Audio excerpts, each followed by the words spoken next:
I'm great. I can't see you over the sun. Peter, how are you? Walk the sun for Thank you. I appreciate that. Welcome. Thank you. How's your year going so far?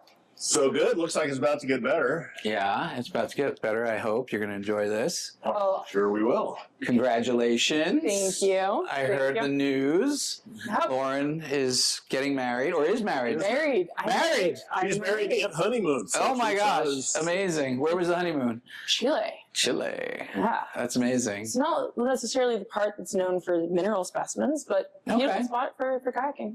Kayaking. Yeah. How long was the journey? About a month. Wow. Apparently we like each other, Wow. so we can do a month-long road trip. If you can do a month-long road trip, that's a testament to a relationship. Oh my God. Well, congratulations. Thank you. I love that for you. Welcome. Enjoy. We've got lots of fun things in the cases. You've got some really pretty fluorites over here Look at this. with that really unusual color. And then I don't know if you can see that one from the top. It's a real cool penetrant twin. Great purple in here. I overall. love that Guerrero. It's just on the matrix like that with the combo.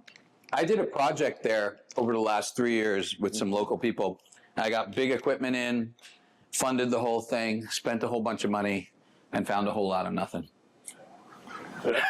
True story. I swear.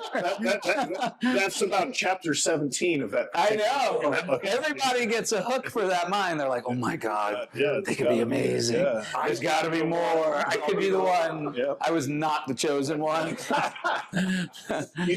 I'll wait 10 years and then throw it in the lottery again. If it doesn't show up, I'll try again. Rumors are that you were the chosen one somewhere else, so you. I've done a little bit of stuff, and Yeah. I've gotten lucky, recently in a different part of the world, quite far away, but it's good. This is a remarkable piece. So here's a question. Yeah. Didn't those come out like decades ago? You know what they did? The very first time they came out, I was probably like, oh gosh, I'm dating myself, but I was probably like 24 was the first time I actually saw them. And I was in China in my partner's living room, and he put them in my hand. And he put like 6 broken crystals in my hand. And I'm holding them in my closed hand not to drop them, and I pick one up in my other hand between 2 fingers, and I'm looking at it in the light, and I'm like this, and this hand explodes. They are temperature sensitive, and they like snap, crackle, pop. And so I was like here like this, and then I felt this pop, and I was like, ah, and I threw them on the floor, and they were all gone after that in lots of different pieces, and this one stayed. And from that, we figured out what it was, because I had never seen it before. And yeah, that was when they had the biggest find over that series of years. And then it was quiet at the location for quite a long time. And then recently, I'd say, this is vintage probably about 4 years ago I got this one. But just recently, they had a whole nother pocket. When I say recently, like, oh God, like a few months ago. And there were some nice ones. There's a really cool one that I saw with those same quality crystals, very sharp, and they're on top of a aquamarine.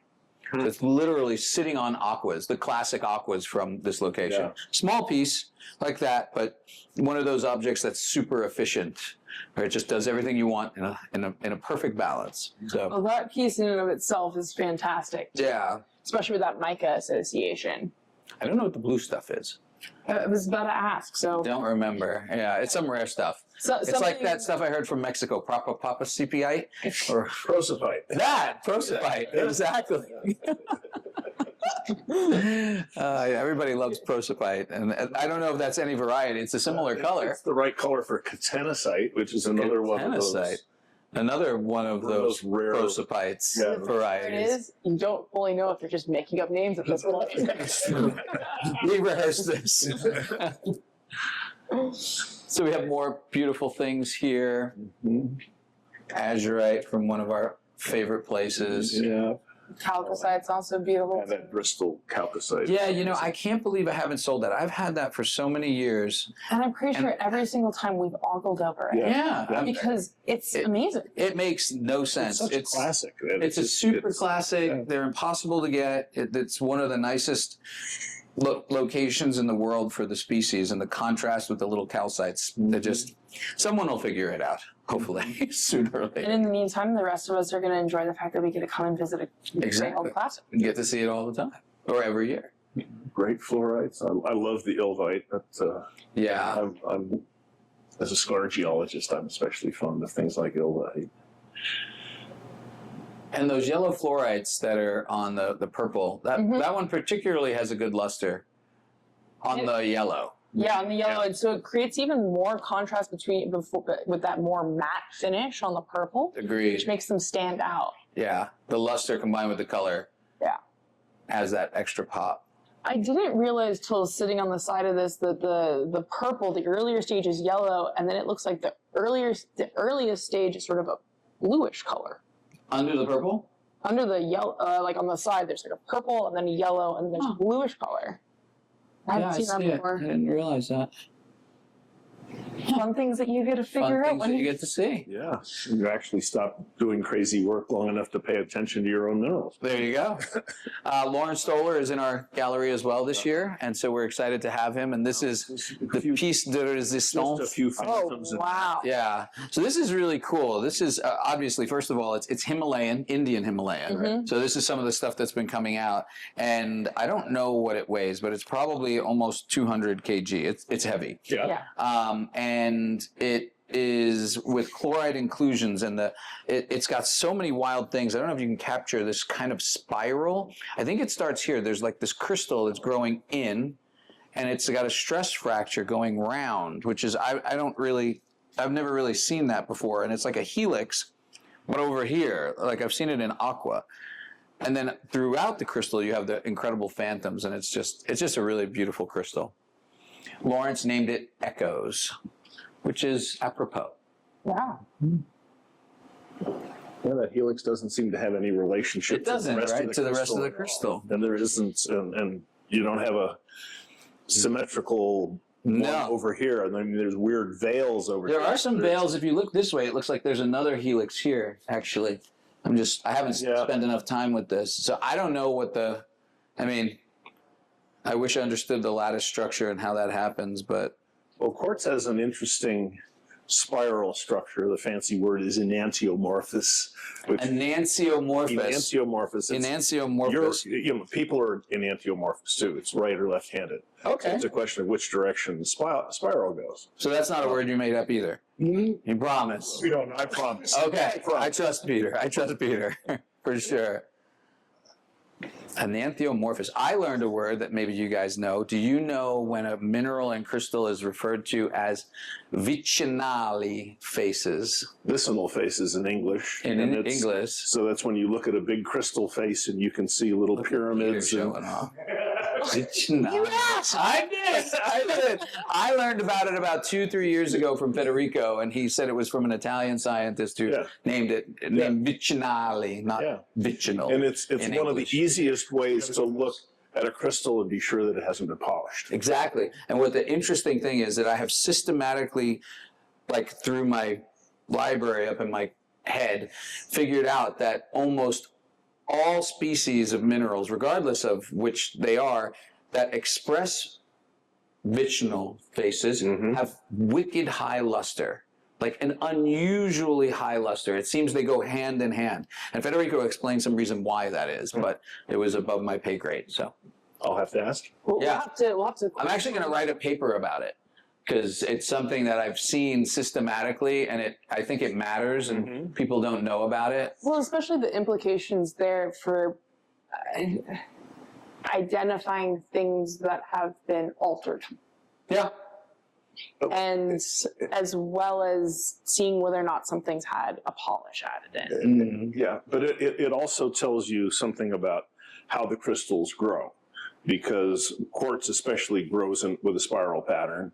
And during the Second World War, when there was a huge demand for quartz for radio plates, looking For the piezoelectric properties? Yeah, but for those to work, it has to be an untwinned piece of quartz. That's why the stuff from McEarl didn't work. Correct. Yeah. So when the USGS was studying it, one of the things they looked at actually was the relationship between vicinal faces and whether the quartz was twinned and was going to work. So that Because they were looking for quick ways to discard stuff, so they could identify at site. Go, that's not going to work. This might work. Yep. That's fascinating. I had no idea. The more you know. The more you know. This is a fun piece that we used to have in our gallery. This is really cool. Oh, look at that color. Well, what's great about it is the fluorite formed, and then it had a cast grow over it. Yeah. And then the cast, something etched away the fluorite, and the quartz is still intact where it grew. So there's there's a whole little world inside under that quartz. That's pretty fun. And then I think this quartz is a later stage than both of those, but I'm not sure. I wasn't in the pocket when it happened. Well, but Thankfully. you can look around the edges where the contact is between this coarse stage and the finer stage, and right in there you can see these big crystals growing over and against this smaller. So it is later. So we call that a cross-cutting relationship. And that tells you which is which came first. Cross-cutting relationship. We've got all the terms this year. There'll be a glossary added at the end of this, so you can look things up. Exactly. Well, they say that in geology you learn more words in the first year than you do in 3 years of a foreign language. Wow. Okay. So I believe that. And that's why my job is translating geologist into English. Really? Yeah, pretty much. I love that. Yeah. Cool. We translate geologists into English. This is fun from Musoni Mine. I love those. the color on them is just so good. Yeah. And that's why I've kept my hair all these years. It's the radioactivity. Uh-huh. It helps. Hair growth. Who knew? No, I'm kidding. I'm supposed to. You should buy one. I had one. I had one for years under my bed. It didn't even know good. Shit. Oh my God. So fun. So, obviously, I think you've heard about the new discovery that we had. Yeah, so I keep hearing about it. I've been told about your great presentation at Socorro. Mm-hmm. Heard about people who have seen it. I have specifically stayed away from this. Okay. Because You've avoided it. because I wanted to see it in person. Okay. Right? Because otherwise I'd be seeing photos of it, and then so I've been really excited about this. Well, you're about to be engulfed in gold. And by the way, congratulations Thank on you. like the idea turning into reality. Yeah, it was almost 7 years now in the making. And it was, I was riding the wave of not understanding what it takes to mine. And so I talked to Brian Lees and I looked at Sweet Home and I was like, oh, he went in there and he put some equipment in and they worked hard and found some amazing rotos. Yeah. I didn't take for granted. I took for granted that, he went to the School of Mines and he had geologists, and I just know what pretty crystals looked like for the most part. And so I was doing Pedionera and I'd seen what came out of there, and that put me in a position like, oh, look, they're just finding stuff. I had no idea that little episode was a bonanza of production for a geological spot in the mine that would never be replicated. And so as I was buying these pockets of tourmaline and turning them into selling them into the market, I was always expecting there'd just be more. We could just mine more, which is why I bought Pedionera. Uh-huh. Little did I know there was no more lithium in the new ore deposit that we drilled, and we found nothing and spent, 7 years of my life chasing a dream that never came to fruition. Mm-hmm. But at the time, before I knew that, we looked at Eagle's Nest, and we acquired the mine in 2018. And so we spent the first probably 3 to 4 years rejuvenating the mine, because it was in a state it was totally dilapidated. And all of the agencies had their wishes of what they wanted checked off and what boxes and requirements we had to meet if we were going to make it an active mine. And that took 4 years. And then once we got all set up and everything was good, we were about to start mining, and the transformer that PSE&G had down the hill from us had a little twitch, and it created a fire and burned over the whole mine. And so we lost our excavators, and we lost our compressors and our generator and all the equipment that was outside. We were spared. Luckily, the drill jumbo was underground, along with some other equipment, so we didn't go totally south. But we then had to deal with that. You couldn't get to the area for a couple of months. We couldn't even get to the mine. It was just like, I have crazy videos of Keith driving down the road and the fire coming over, and he's like, forget it, the mine is lost, and he backs up, and you know, it's crazy stuff. So then we got everything fixed. We went back, and after mining, once we got to the location where we thought we could have some production, we spent probably about a year and a half, and we hit the first pocket. And that is the Valentine Day pocket, which we hit last year on Valentine's Day in 2024. And so then I had this idea. I'm like, wow, you know what? We have the ability to document where we found it, when we found it, who mined it, where in the mine it was, what time of day, you know. What they had for breakfast. All of that was something, and that was something like I realized was powerful, that I tried to document with Paydinera the best I could, but having gone through that process, I was pre-gamed to be able to do this in a different way. So with video and cameras and notes and, you know, systematic, you know, diligent record keeping, we were able to, you know, track what was happening and then present it to collectors in a way that they had not seen that A to Z before, from, you know, inception of discovery and how long it takes to get there, to recovery, cleaning, prep, photos, and then finally display right over there. So those are the fruits of the labor. That is amazing. And so a lot of people have said that they've never seen a showcase like this ever in history, with so many pieces that are of such a high caliber assembled from one production. I don't think the last time there was a significant discovery like this that I would say that is on par and displayed as a group was probably Brian's Sweet Home discovery, when he did that thing in Denver and people had to take tickets and wait outside J Row. I think you probably were. I wasn't existed, but I've heard. You weren't even born. That was 90. That was 92, wasn't it? It was 90. Yeah, that sounds right.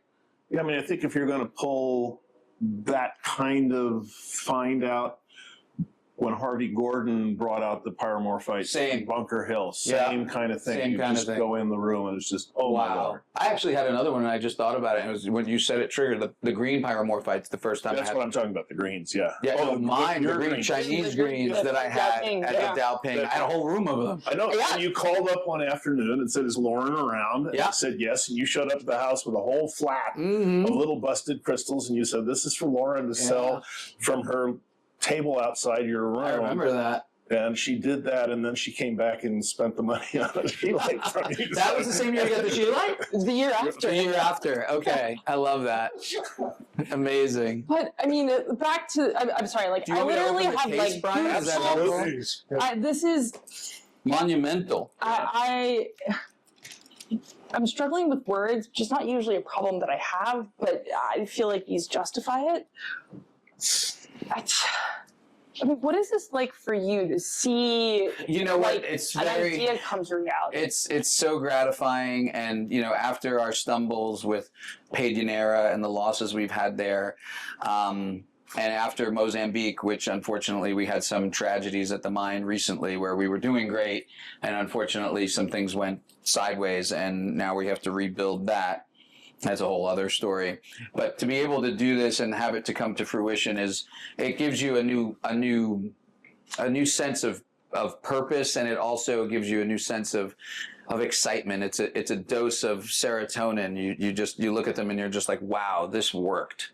And to be honest, we're not even cash flow positive yet. I mean, this doesn't put us over the hump. We've invested more than we will gain from this pocket, but it put us a heck of a lot closer.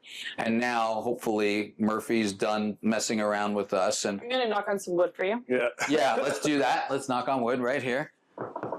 And we will be able to continue mining at a reasonable pace and hopefully find one or two more discoveries that will put us in a position where we can actually say that the project is a full success. So we're so close. And for me, it is a success, meaning even if economically we lose and we never find anything again, this the fact that we were able to do this is rewarding enough.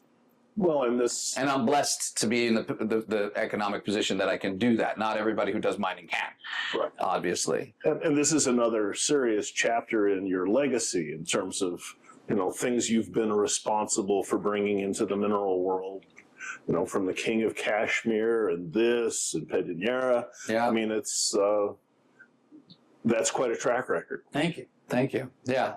It takes a huge team. I was giving a talk last night for a small group about this project, and I started off just by thanking everyone, from my partner Marissa and her diligence and help with the oversight of the mine, to the pearl in the project, which is Keith Wentz.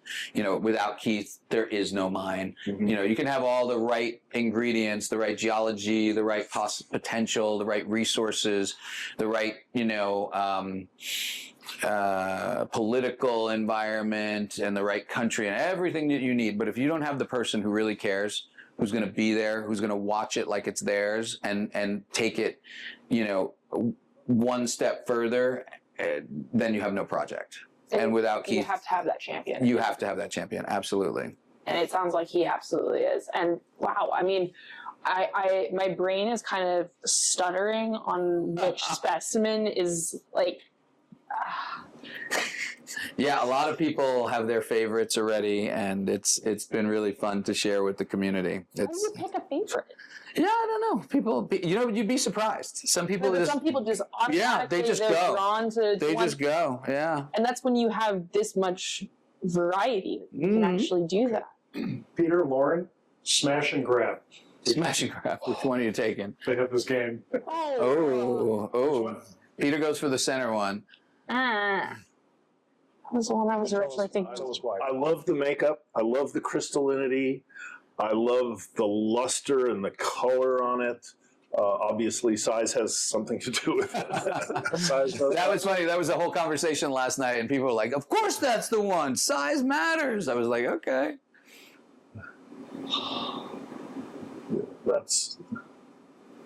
They're all marvelous, but to me, that's the iconic piece out of the pocket.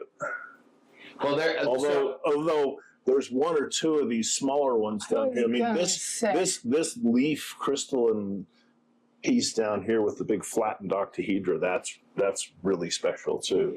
But also look at this one, which has the flattened leaf at the top. Mm-hmm. And the geometry. I actually collected that one with Marissa together. We actually did it. Collected that one? Yeah. So this was, I spent my life, and part of it has been the passion of being there for the thrill of discovery and actually finding something extraordinary, something meaningful, something that moved the needle. And I got close at Pedinera. I got close at Golconda. I got close in Africa. I got close everywhere. And I mean, just half an hour after production. But I was never in it while it was happening until now. And when I was in there, I arrived and I was like, okay, I'm a mother hen. I'm like, we're going to do this slow. We're going to do this carefully. We're going to take them out really carefully. And then after about a half hour, I totally forgot about that. Got gold fever. And I'm freaking banging shit like this. And Keith comes over and he goes, we got time. You can do this a little slower. He's like, you might want to take some toothpicks and watch work over here. And I was like, okay, there you go. And so the whole dynamic changed, but it was a wild experience. Anybody who says gold fever doesn't exist has never been around. Do you know what we were doing last night? We were doing this. So I'll tell you that the mine produces gold that is not potential for specimens. Uh-huh. And so we get mill rock. It helps offset the production, or not the production, the costs. Yeah. By almost 50% of our monthly cost is compensated by what we find as mill and that we can turn into mill. And when you put that in someone's hand, they just go, ooh, I like the gold. Exactly. I had to struggle to get some back last night, I have to tell you. You should check them out. They're fun. This is just don't Yeah, here you don't go. piecemeal it. Isn't that cool? It's gold. It's gold. It's what gold does. It's what gold does. So yeah, gold fever is real. So these are our bars as they come out. We smelt them ourselves, and we have 2 molds, a 5 and a 10 ounce, and they're not exact because each time you pour, it's a little different. And the gold from here is about 87.4% gold, and the other is made up from like a couple of other elements, mostly silver. Mostly silver. Yeah, silver is like the other, Yeah. the difference with like micro traces of. Is that 87 considered high? Yeah, 870 fine is pretty high. yeah, it's high. It's relatively speaking, yeah. Sorry, I gotta break the fourth wall here. Yeah, now you've got the gold fever. There you go. You couldn't put it down. You gotta do it. Yeah. It's amazing how That's brilliant. It's fun, right? So then someone gave us an idea. I think it was Crystal, who works for us, last night when we were playing with these, and she was like, you should make these in small sizes, like chiclet sizes, and make them into jewelry. She's like, people will love this. And we mentioned that, and everybody was like, oh, we all want one. We all want one. Yep. So super fun. And we're playing around with the stamping and trying to get it accurate. And these are actually, I like these better than the polished bars, like the highly, because this is like more rustic and more, speaks more to the history of the mining area and what you'd expect from there, as opposed to like a pressed coin or a pressed bar, you know. They evoke some sort of nostalgia for me. So Pre-nostalgia. pre-nostalgia. You're doing it right now. Exactly, So exactly. It's Your pre-nostalgia. face. I know, it's gold. Well,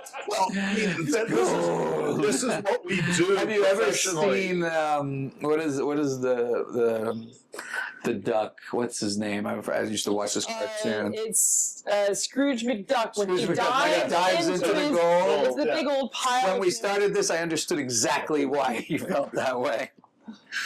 Oh my gosh, so fun. So yeah, Lauren, you haven't said which was your favorite. yeah, that's true.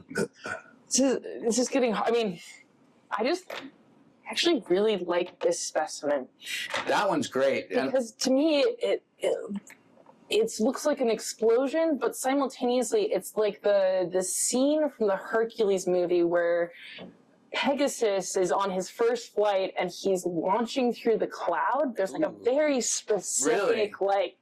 I know who bought this. Was sold last night. These 3 were all sold already. And there's a few others in here that were sold. But this is another thing that you have to keep in mind. So we sold about 5 pieces that are better than everything you see here from this pocket. And you'll see those in my little presentation. I'll go through it quickly because it's a long presentation. You saw it in Socorro. But we can pick out some highlights and you can add that in however you like to cut it in. And I can give you the presentation to do that and put it in. But the 4 or 5 best ones are amazing and they're not here. But if you think about it from a worldwide standpoint, you know, there's no other mine producing crystallized gold like this any longer. There are other mines, but, you know, Red Ledge is not doing anything. Colorado Quartz Mine's currently closed. Mockingbird's closed. And so you have Eagle's Nest that produces at this quality level. And for that to have, there's 17 specimens in this case, plus the other 5. And this is a historic discovery. So we're looking at like, you know, 25 pieces total, more or less. Couple of dozen. Yeah, a couple of dozen. So, you know, when you distribute that out through the world, it seems like a lot right here, but it's actually nothing considering what the collector community is worldwide and how they will just be gone. And it's funny, we were mentioning, but the 3 out of the 4 discoveries that we're talking about, where it came all out at once, this, Sweet Home, the pyros that Hopper had, and the pyros that I had, 3 of those are American projects. It's interesting. So, an ode to the mineralogy of the states. Why I was going to show you this one is fantastic is because it's got so much depth. If you, I don't know if you can get it, but there's this huge octahedron there. And then as you turn it, you see that giant diamond inside there. You see that super well-formed octahedron stuck on the back there with that like sort of wet luster. And there's another one tucked down over here. It's got such a dynamic aspect to it that it kept catching my eye and I was like, it doesn't have as much matrix as the other, but I love it. Yeah. It's one of my favorites in the case, for sure. The one that you guys, you know, collected is... And this was fun. This took a good hour or 2. And one of the other ones that we collected that you'll see here is One of my favorite things. Do you want to watch this for a minute? Sure.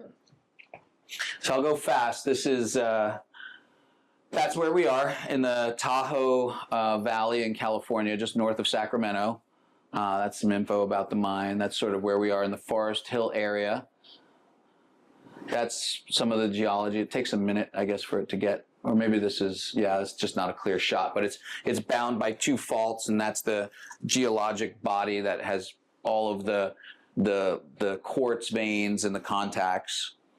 Those are our claims. All of the material that's come out historically from this area came out from these two claims, the Big Seam and the Red Ink Maid. So it's not all this area. And that was called Eagle's Nest for the reason that there was an eagle that had its nest nearby. But the names of the claims are actually the Red Ink Maid and Big Seam. So it's almost a misnomer. There is no Eagle's Nest mine, but we branded Eagle's Nest because that's what everybody knows. Yep. I know everybody has historically known. These are the quartz veins they form in, and this just shows that they can lens. These are the different levels. These are the vertical contacts that we project onto all of the levels of quartz, and the contacts carry the gold, and it displaces into the quartz. And once that quartz gets overwhelmed on one particular area, it carries up to the next level of quartz and displaces there and continues up. So if you mine on one level and you find contacts and there's gold bearing in those contacts, if you in the quartz vein, if you go up a level and you follow that same contact, because the contacts go all the way up to the surface and they go all the way down. We are down at the 500, the minus 500, and we think it's an orogenic deposit, so it probably goes down thousands of feet. Getting down that low, it becomes a whole different cost, so we probably will never get there. But there's potential for that in the future.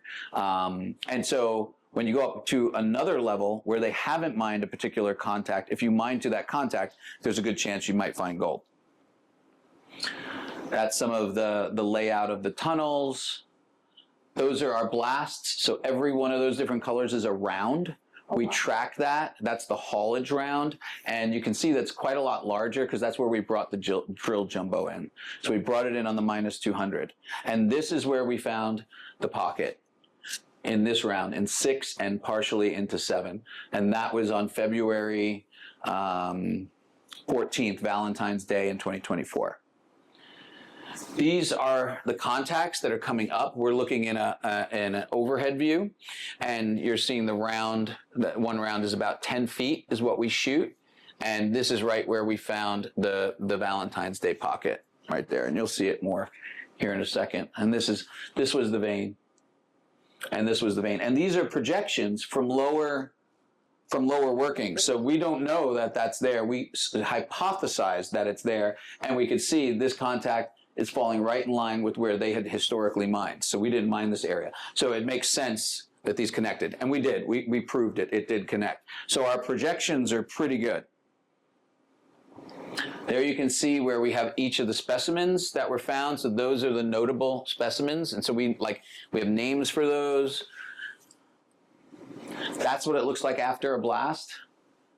This is the face. This is the cap rock. So we blast only down, leaving about 2 to 3 feet of rock that's not broken into bits, and that's the quartz vein, and that's where the gold can displace.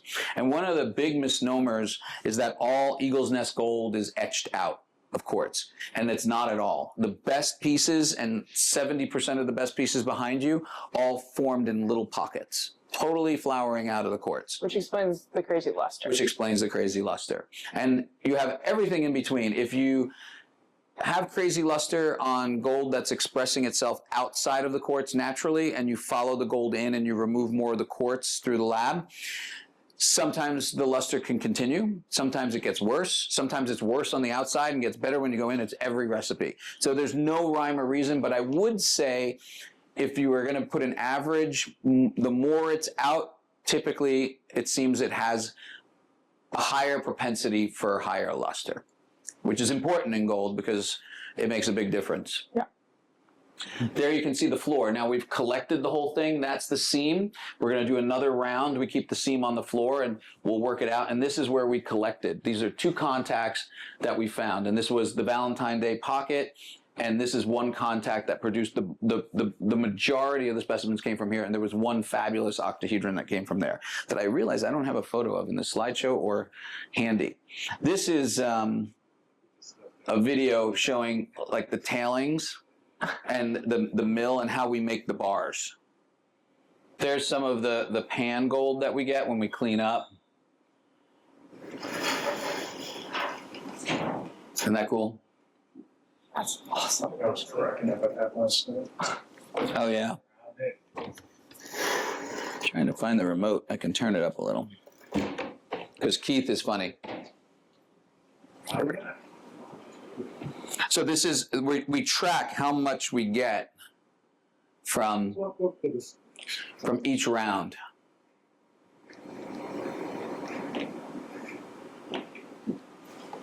That's our sluice. Wow. Mobile up.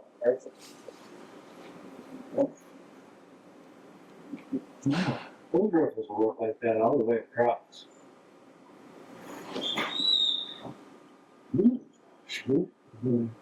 Yeah. He's leading the witness here. People doing pretty good deal. Moss down there, that blue stuff, a quarter-inch thick. This piece of moss is probably going to weigh 30 pounds or something. It's there. Let's look at the next one.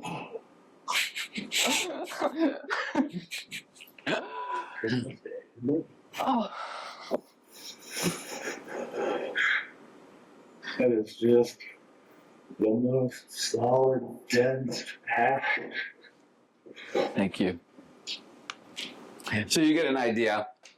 It's an incredibly efficient riffle system. It is. Because the gold is so coarse Mm-hmm. and the quartz is pretty well crushed up, so It just works really surprisingly drops well. out very, very quickly. Yeah.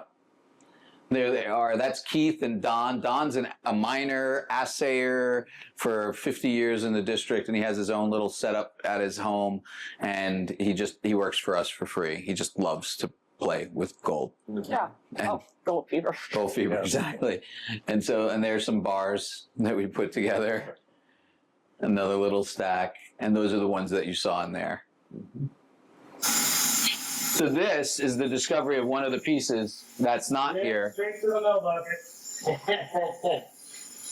Oh, wow. Oh. Daniel, you're a happy man, brother. All that work pays off. And so this really shows that they just form in the quartz. And I mean, you can see the high luster, and these have like these almost like leaf Yeah. aspects to them that's crystallized, flattened octahedrons. And we're going to do a little study about all the different crystal habits that we find there, because I don't know enough about crystallography to understand everything that my eye is telling me that I see. So we're going to talk to some people that know. I think Terry Wallace is going to do a little work with us and give us some ideas. But I mean, this is a testament to it's not grown in quartz and etched out. It's just emplaced in voids within the quartz vein in a lot of instances. This is one of the videos that got us on a plane. You can see the gold just outcropping. And when we saw this, we were like, okay, time to get on a plane. So based off of the timing, were you in Tucson when you were getting these videos? It ended, like Tucson ended like days before. We started getting the videos on the 14th and the 15th. They were closed for 16th and 17th with a Saturday, and we were there on Monday. And then we resumed collect. They had collected about half the find on the floor. I mean, half of the round. And we showed up, and then Marissa and I and Keith and Ian Merkel, who's also an integral part of this, he's our geologist, and so he's helped keep us on track. He creates those beautiful images that show the geology. He maps it and helps us try and find which direction could be the most valuable for us to put our, make sure the juice is worth the squeeze, put our dollars to a place where we can potentially find. So how much does a metal detector help you? Huge. Well, a metal detector helps once we have opened up the floor. So once we get the floor open, then we detect literally, and we follow and see where the largest targets are. And we're trying to figure out what they are. They call them pecker tracks, which are little tiny bits of gold in the quartz that are not worth turning into anything other than mill. And then when you have a real target, and when you hear it, there's a distinct difference. Yeah. So how much penetration do you get with your? Well, the seam's only a couple inches thick usually. Right, but how much overhead rock can you see gold in the seam? Not a lot. Not- No, you can't go too deep. And if you use a really refined instrument that can go deep, it'll give you the signal, but you have no idea how strong that is relative to when you get close to it. So you have to, and that's what we keep cap rock. You know, we remove that cap rock. You'll see it in a second. So there I am detecting Keith and I and Marissa, and we're looking in the floor in the quartz seam, and it looks like this because it's all dirty and everything like that, and you're trying to understand what's going on. And you use the detector to figure out what you're doing. And then that's that cap rock right there that we leave in place, and then we go under and get to the quartz, and we mine that out, and we break this out. We purposely don't blast that into bits because we don't want to disturb the quartz. So it's like a buffer zone to protect it. And this was another one that's in that showcase. I mean, you can see it right there. It's on the second one in from the left, and that's exactly how it comes out. Yeah, that's that. Oh, wow. So cool. And we use, conductivity to test if pieces are connected. Do we need to glue them to try and preserve them? It's a whole process. This is a fun one. Have you seen this? Lauren hasn't. Peter I has. have, yeah. But I don't mind seeing it again. There you go. We'll stop here afterward because it's a long thing, but This whole piece is chemical. so there, what we're doing is we're washing between the seam. That's the entire quartz seam, and this is what we're after. This becomes one of the greatest specimens that the mine produces. It's arguably in the top 3 that came out. And so there's like a slip between the slate on the top and the bottom. There's like a mud plane, and sometimes this quartz is really hard like this, and sometimes it's all broken into bits naturally on its own. Yep.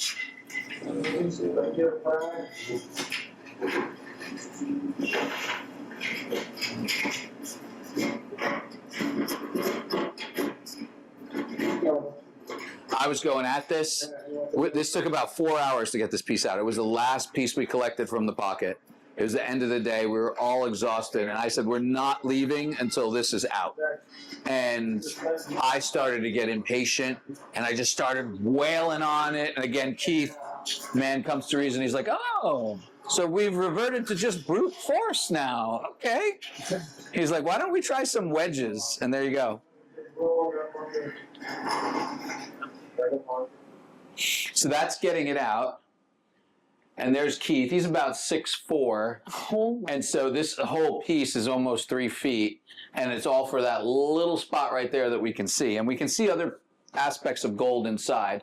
And so they had a wing over here that we sawed off because it was thinner than the overall plate. This is about 3 inches, and then the wing was only about 1 inch. So we could actually stick a flashlight under it and light through the whole thing and see there was no significant gold. So we cut it off to make it easier to transport. Oh, went too far. Then we x-rayed it so you can see where the gold is, and you can see all of this gold. That's what they call the pecker tracks. That's no use. You could turn it into micro specimens, but the energy to do that, it's not worth it. So that goes through the mill, and that becomes our mill rock.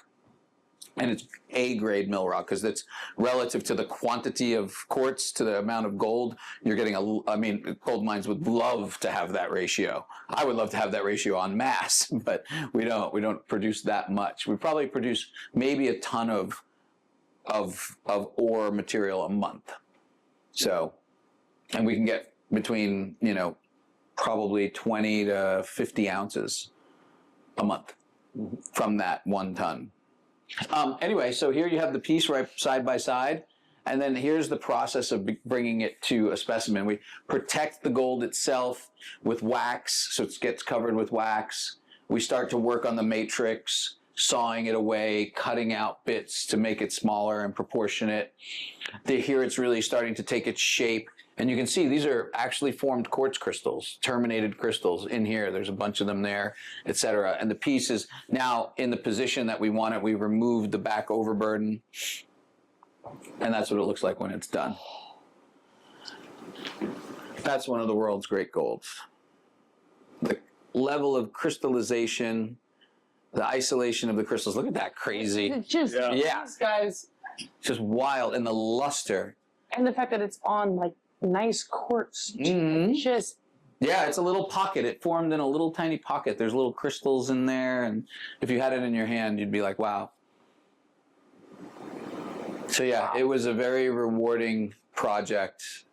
Probably the most rewarding from that aspect. And, you know, it's a testament to the team there that's on site, our team, Marissa's oversight, because she's very involved in the mines, FMI, because it's our whole team that makes this possible. You know, there's so many moving parts that people have no idea, from ordering the right chemicals to getting the stuff in, to James's photography, to Joe Budd working to lay out the x-rays, to David Perez, who runs the lab, who has figured out the, you know, master science at preparing these things.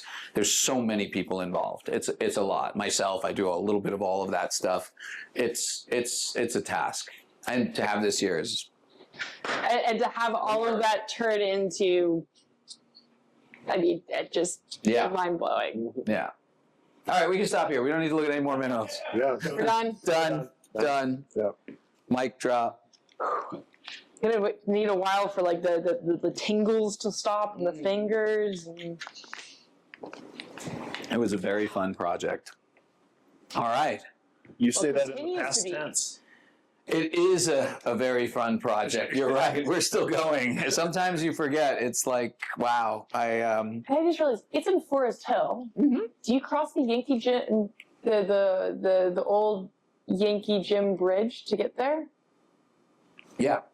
So that run right there was Mhm. like my go-to kayak run Oh, really? when I was in college, and There's I just I think they call it Fish Camp is down there. Do you know Fish Camp? yeah, but that's the lower section. Yeah. But like the section above that. Where the bridge is. Yeah, it's right there. You cross right over it.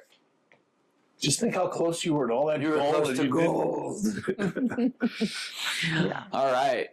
Oh, what an amazing case you put together. That's you. just It's really exciting. And it's going to be on display up at the TJMS for the club show at the end Very here. much looking forward to that. We thank you very much. Absolutely.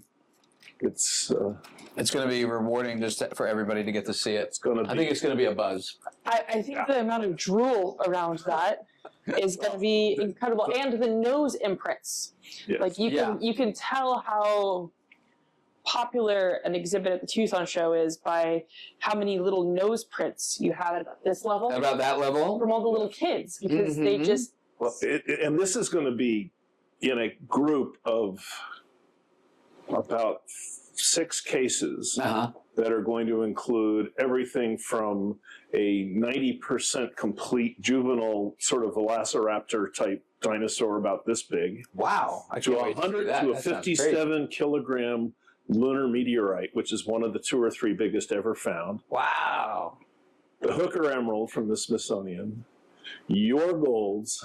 Ooh, you A guys. rainbow of gem crystals from Gene Myron. Oh, you guys are going all So out it's- this year. it's- This is well, an exciting year. It should be pretty impressive. and then the real excited. fun thing is gonna be, how do you ask someone in that, Mm. which is your favorite exhibit case in that pod? I know. This is- But But you don't need to. the space freaks can point to the lunar meteorite. The dinosaur freaks can point to the dinosaur. The face-centered cubic metal freaks Was can he gonna point say to we were this. freaks? They're all freaks. We're all freaks. I was waiting for it. I was like, are we freaks too? And then there's the acknowledgement that Yes, we Yes. are. Yes, we are. Yes, we are. Well, freaks of nature require freaks of nature to appreciate. There you go. This is true. God, they're just. Yeah, it's There fabulous. are other minerals in this gallery. There This are. is- One This or is the two. only thing. Where is it? Because like that, I mean, we can you know, look at a this couple is more. where most people will just like be like, yep, I've achieved it for the year. This is fun. So this That's is gorgeous. our Cool technology. our technology. So a lot of these tourmalines and other species of minerals, they require backlighting, and we've always tried to like put backlighting from like goosenecks or bouncing light off the back of something, or putting backlighting from up around the top of the case to try and shoot it. And some minerals are large enough where that doesn't really work well. And so we developed a system to actually apply the light onto the mineral, disguise it in a way that it's all painted by an artist on the back to make it look like it blends in exactly the color and style of the mineral. And we've created our own lights that don't create heat. So there's no stress on the crystal from temperature, and you get the illumination that you want. And it's a labor of love. It takes a lot of time. It can take up to 2 to 3 months to do one piece. And we only have one person who does it, and an assistant, a conservator that helps do the artwork afterward.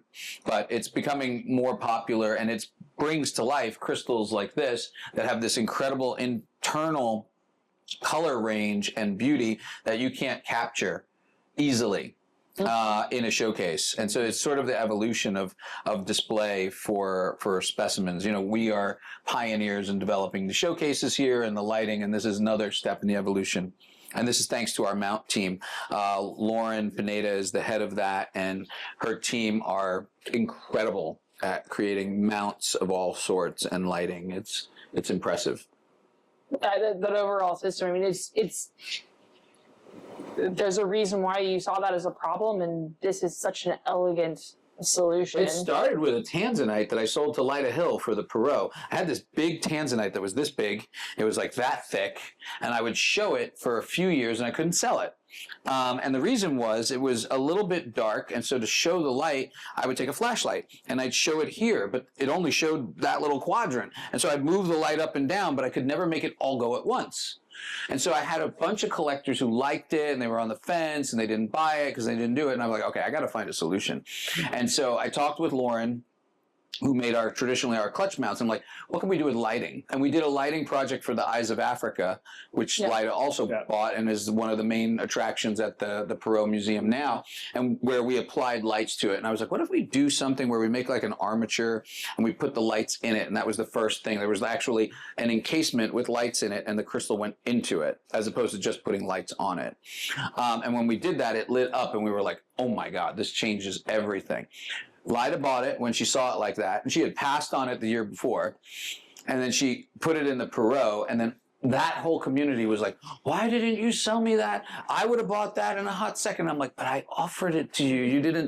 You couldn't see it. And the truth was, I get why they didn't do it. They couldn't see it. Yeah. So this is an evolution in display, and it's fun to note, in my opinion, That's and cool. Acknowledge. Yeah, you showed us some of those last year, but it looks like you've come quite a way since then. Yeah, we're constantly evolving the process and improving it and making it better and better. This is worthy of note. You've probably seen a lot of this quartz coming out from the Himalayas in India. And this is, for me, probably the best example from that location to date. The size is impressive, to say the least. And we weighed this. It weighs 68 kilos. Wow. And the quality, the clarity, the sharpness, the luster, the composition. The The morphology is really similar to what you see from Switzerland, but it's not smoky. But it's not smoky, yeah. And there are examples with rutile that are just mind-boggling. This one has a little bit of rutile in it, but there are other examples from this area that are impressive.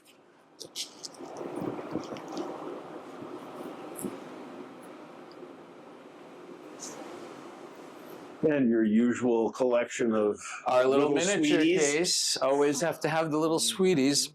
They're adorable and enticing, and ooh, that is a cute mimetype from LPS. Yeah, that was supposedly the best one of the find. I haven't seen them all, but it's one of them. There's another one in the case over there on the bottom in the front, and it has a really exceptional transparency. It really reminds one of Sumeb. But better. Yeah, Because it's from Mexico. because it's from Mexico. And they fluoresce like a hot orange. They're pretty impressive the way they fluoresce. I didn't know mimetite fluoresced. And then we were playing around with it, and we were like, whoa. That's why you should always run through your minerals with UV light, because who knows? Some beautiful things here in these cases as well. This is Okay, so there's the this. front gallery. A Uh-oh. huge piece from Bocona. Yeah. There. And you, Is it labeled right? it is labeled correctly. Woo! I love that. Yep. That's a win. Mislabeling it with a large inventory happens. Yes. Yes, it happens with a small inventory too. But Yeah, true. it's more understandable with a big Mhm. inventory. So, So there's got to be a story with this titanowaddinite. Titanowaddinite. what did you? Oh my gosh, tongue twister. Titanowaddinite. Try to say it fast. Not gonna happen. Well, let's do it 3 times. Titanowaddinite. Titanowaddinite. Titanowaddinite. Yeah, we got it. Yeah. Because it looks like it was one. Yeah, let me pull it out. Now It's it's two. mineralogically very indicative of the circumstances that it was growing in and the forces that were applied in its environment. So here, you can explore. So you can see this crystal and this crystal were once, that was one crystal. And this is all recrystallized. Yeah. And so something happened where it was under stress and forcing, but then, you know, fused still together. Probably it might be that the quartz, I don't know. I don't know which came first here, the chicken or the egg. It's hard to say. Do you have a hypothesis, like Peter? the quartz caught up with it. You look at the cross-cutting relationships like we had earlier. Like, if we look at the cross-cutting The quartz relationship. is the quartz is overgrowing the titanowaddinite Okay. here, and then the question is, it looks well. The feldspar is overgrowing it as well. It looks like there might have been something else between the feldspar and the waddigenite that's been leached out. But you've got a nice fracture coming through here, Mm-hmm. and it looks like that's been rehealed too. So you've got some kind of intra-crystallization, whether it's just a piece collapsing in the pocket because it got too heavy and it couldn't hang on anymore. There was an earthquake somewhere that broke it loose, broke the crystal in half, but it was still while things were crystallizing. Wow, So okay. those faces had the opportunity essentially to heal and keep growing.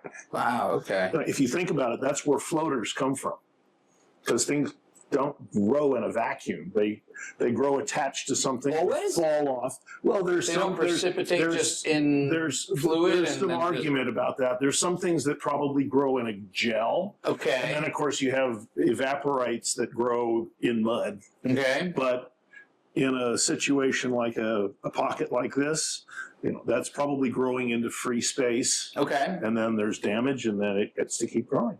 Wow. So the environment changes whilst the crystals are forming, and that causes the The environment anomalies has like to this. change very quickly, because the science of crystal growth Oh, this is something we were suggests talking that about. things grow incredibly quickly. Okay, is this that- all things? Because there's been all kinds of controversy that I've been having this whole week about this property. Yes, well, and it's probably not all things, Okay. but the ones that have been studied so far, All lead to. indications are that the crystal growth is happening very quickly. And I will. In all cases, you need low nucleation rate and high growth rate to get a big crystal, because the more nuclei you have, the more they're competing for the ingredients that make the crystals. So what you want is just a few seeds and maximum growth there, and all the indications are in most cases that happens quite quickly. Very cool. So it's what is quite quickly defined as, like milliseconds or hours or It depends years. on yes. For example, the Of work that's been done on the big gypsums at Nika, a crystal 1 centimeter across and a half meter long grows in a year. Wow. Okay. In a year. In Yeah. a year. And some of the initial work that was done there said it was happening really slowly, but that was because they were doing it in a stagnant piece of like water that was collected there, and then they put a single seed crystal in, and then they didn't get much. Oh, they created actual crystals in situ in an environment where they could Well, grow they- by. they were- They took a seed and put it in a bucket of called the pregnant liquor that's in the mine that's saturated with calcium sulfate. Okay. And then they knew how much the seed weighed. They let it dangle there for a year. And then they measured what it weighed after that, and they calculated how much weight it had grown, and then they extrapolated that over time to get to one of the giant crystals. Wow. And so that's how they initially did it. But what they didn't recognize is that this is a deposit that has an incredible amount of fluid movement, which is reintroducing new ingredients. You're constantly bathing it in more food, so it has ways to keep growing. It keeps growing, and it can go. It can probably speed up. So systems that don't have that kind of replenishment of the growth fluid probably grow slower than ones that are Constantly being fed. It's like giving a plant fertilizer all the time, and not killing it. Or a teenager hamburgers. If you only give them one or two, they're not going to grow very much. If you give them as many hamburgers as they can eat, they get to be my They size. get big. They get to be his size. I was deprived. I was totally deprived. I didn't have nearly enough hamburger. Sheesh. Oh, and this room is always just Always fun. You know, it's become a challenge to pick which minerals we put in here because I've tried to curate our inventory in a way that it's all the same level. And that's, I think, slowly happening. And then it's a matter of what do you want to have where? What do you want to celebrate? So there's plenty of other cases in here in the house that, you know, I feel could be just as easily in this room. But, you know, there's always some highlights. And we try to make it so that each case has its own highlight. So is this a citrine fodden over here? It is. This was Herb Abota's, and he had it in his collection. He must have brought it out from Pakistan 20 plus years ago, and I bought it from him. I actually didn't get it from him. I got it secondhand, probably when Rob bought the bulk of his collection. I had bought some things from Herb prior to him selling the collection, and then Rob came in and bought the bulk of it. And I think this went there, and then I ended up buying it because I knew it was Herb's, and I kept it for a while, and it reminds you of an apple. You see the apple? no, yeah, with the little top there. So it's really fun, and we could clean it and remove the iron staining, and that was my initial instinct. But I'm like, there's tons of Foddens that have just clear clarity. There's very few that have it where the iron staining is actually attractive. You know. And of course, that crazy stack of the pyrites or the fluorite, like a This cape of little quartz. intense green emerald down here. Yeah.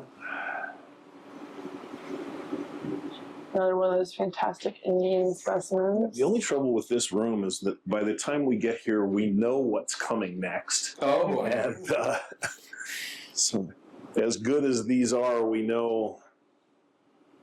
I am delighted to see a big sulfide in here.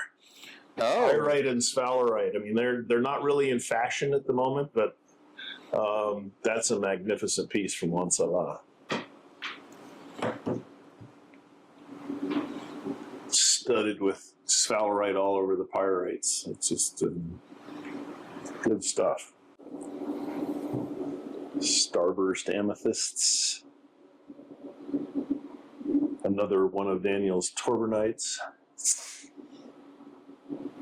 Gotta keep your hair somehow. Classic Shangbao.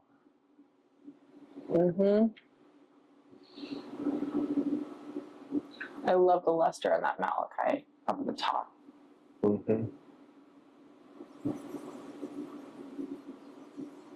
Double bubble, toil and trouble. Cauldron, Rican cauldron bubble. So Now we get to the fun part. Oh, because the golds were the fun part? I mean, this is the vaults, as we do every year, which has become tradition. The goals for I missed the first year of What's Hot in Tucson. I was boycotting because my brain takes a little while to process things. I'm like, what is this video thing? I was like, what? Well, I don't understand. You want to video us? What are you going to do with it? You're going to put it on that thing called what is it called? The internet? Yep. What the heck? And I think that was, what year do you know? 2007. I remember Wilbur and I were sitting with you right outside here, and we pitched you the idea, and you're like, yeah, it sounds interesting, but I think I'm going to pass. You were very polite about it. Yeah. Well, he's always polite. Thank you. I always try to be very polite and respectful. Well, then I saw it afterward, and I was like, "Oh wait, this has merit." And then it made sense, and I just dovetailed in. So, 08 to now, what are we looking at? That's 10. It's 12. It's 16 years. 15 years because you're out for COVID. Yes, that's true. But did we miss COVID? We Did did an online version. Did online. Okay, we did it online. So, because we were here in April and we did the show, a small group of us were present, but you weren't here filming, right? Because you couldn't even travel. Yeah. Yeah, crazy. Whew. So this is 15th year doing it. Whoa. And it was only 1 year that we went into the vault and ended up in Vail. You know what would be fun, what we could do in the future if it all turns out, is we could do a What's Hot in Tucson and go into the vault and then end up at the mine somewhere during a discovery. Wouldn't that be fun? Just to be clear, I sign up now in advance. I'm in. I like this plan. I will be happy to participate. That would be hilarious. Wouldn't that be crazy? That could be really fun. It could be anywhere in the world. I mean, we could try and do it in fun places. There's some opportunity in that. Because A mile up a mountain in Pakistan, that'd be good. yeah, you guys could come. I'm about to release a whole video blog that I did for an entire day in my life in Pakistan, where I went from Skardu, which is already somewhat remote, Yep. all the way up to Haramosh. And Haramosh is one of these mountains that is not like Bon, the area where the King of Kashmir comes from and everything like that. That's a relatively easy trek. It's not so hard.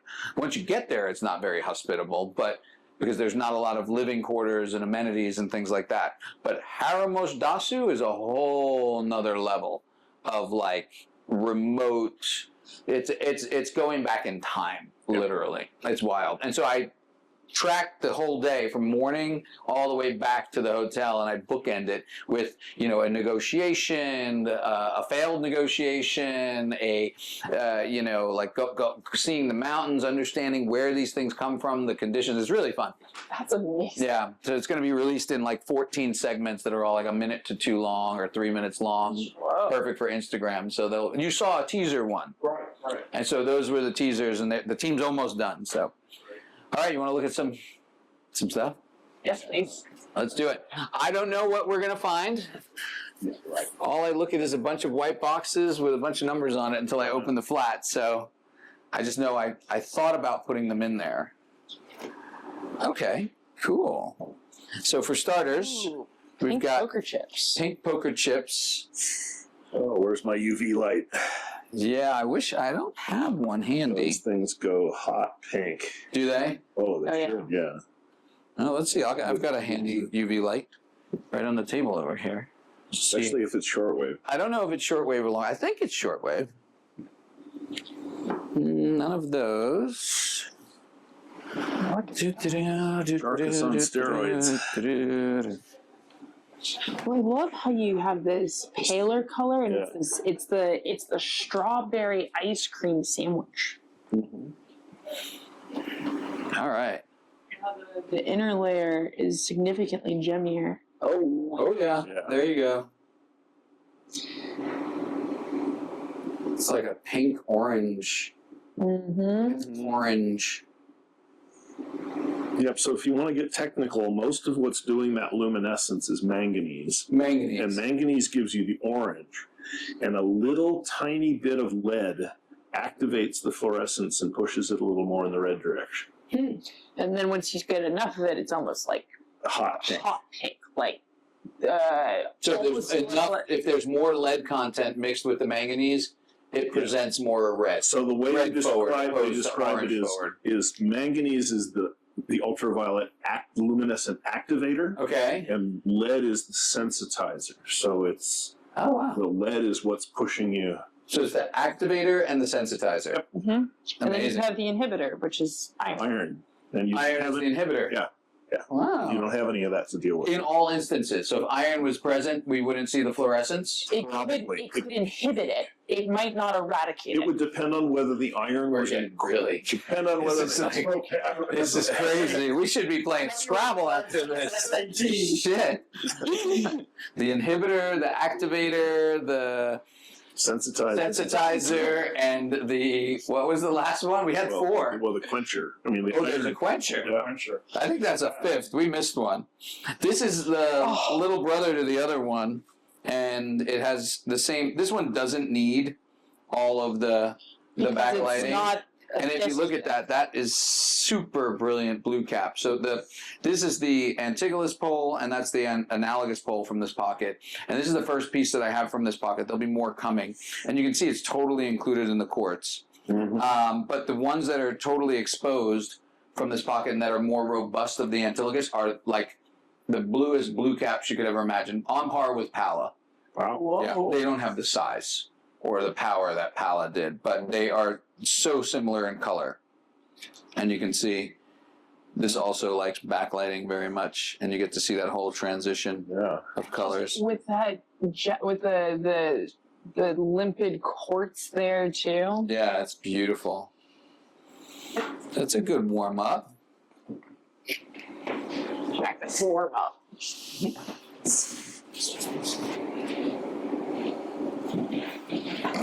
Ooh. So this is really nice because it's a testament to the development of what the King of Kashmir has led to. And the King of Kashmir has led to discoveries of aquamarines in the Shigar Valley, where they are able to extract things with so much more care that things like this exist. And what's unusual about this, what's spectacular, is not only do you have the amazing quality of the aquamarine with this blue color, incredible transparency, and on the contrasting matrix, but it has no flaws. So no repairs, no restorations. It's intact. Wow. And so that is sort of like full circle, you know, showing them, letting them see the results, and then them taking that on their own and applying it. So that's another very rewarding thing. Teach a man to fish. Teach a man to fish. And fish well. And fish well. And then this is spectacular in my opinion. You know, I have a certain affinity for these because of the fact that they come out, or I was exposed to them very young from Russia, from the Puiva mine. But for axonite, for me, this is the bar. Especially the So are these Manganoan? Is this Manganoan? Yeah, it's Manganoan. the purple. Axonite. Yeah, they have that purple hint to them. I don't know if it shows up on the camera, I but mean, in this case, it's almost like a burgundy color. Yeah. You're getting flashing back at you. it's totally exquisite. And just the sound My too. fingers recoil. They feel like they're about to be sliced to ribbons because collecting axonite is Very dangerous. Yeah, hurts you. It's like collecting razor blades. yeah, they're so sharp, so sharp. You can practically shave with them. Wonderful object. I love that. And I really appreciate it because of the fact that, you know, in my career, I started with Russia. I made 70 trips there in 7 years. So I was going 10 times a year. And, you know, I learned the language, and I spent a lot of time with material from all of the former Soviet Union. And I've seen lots of those. And that is That one in the top three for sure.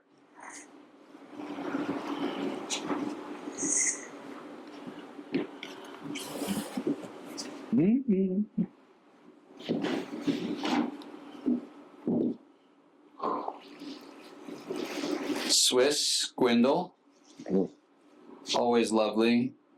Quality of the quartz, the transparency, and the composition is just wonderful. And I love it that it's on the matrix. Absolutely. Gives it a lovely a lovely contrast. And this is totally weird. This malachite, I don't know that I've seen another one just quite like that. These little nodules. You have to decide whether it's malachite or a raspberry. There you go. And it's like grew on a little bit of matrix, and you can see the chatoyancy and the fibrous structure. But it's robust. It's not, you know, it's not like where the fibers are soft. It's very cool. More to come. There you go. Oh, that's look at nice. aqua. Look at the etching on this. That's cool. And it has like this cap. And this makes it like a pseudoceptor. It's a pseudoceptor, yeah. And it comes all the way down here and follows that path. It's very cool. This is Burmese. So this came out, the 3 crystals came out a couple of years ago, and we had gotten them. One is a massive thing like this. It's fabulous. And then there was another single, and then there was this one. Those were the 3. Fabulous things. Great color. Yeah, and very unusual for the location. And these are those mango quartzes, which the mineral, I always forget which gives them the color. begins with an H, Hera, somebody, I don't remember. It drives me We crazy. had the same conversation. We do every year, and none of us know. Right. Which is sad because we've been so on point this year. We've had all the vocabulary. Now we lost it all. It's embarrassing. Right. Lauren's using Google over here on the side. I'm over here just being, because now it's going to bother me. Voice site, maybe? It Ooh. is. And that was before I finished it. I did not finish it, and yes. Peter showing off. I like this particular one because of the transparency in the lower parts of the crystals. They're really gem instead of the opaque. And then the saturation of the color is really significant, concentrated just at the ends. And the interesting terminations on the end. Yeah, the interesting. You have almost this negative, which getting to speed of crystal growth is like hoppered crystals. Is this happening in quartz where the outside of the crystal is Yes, growing so absolutely. fast? So it's the same principle. Is that what's happening here? It looks like it, yeah. Looks like it. Okay, cool. They grow faster on the edges and they just can't catch up. They can't catch up. Is there a name for that? Hopper growth. Hopper growth. Yeah. It's a technical name. Yeah. Okay.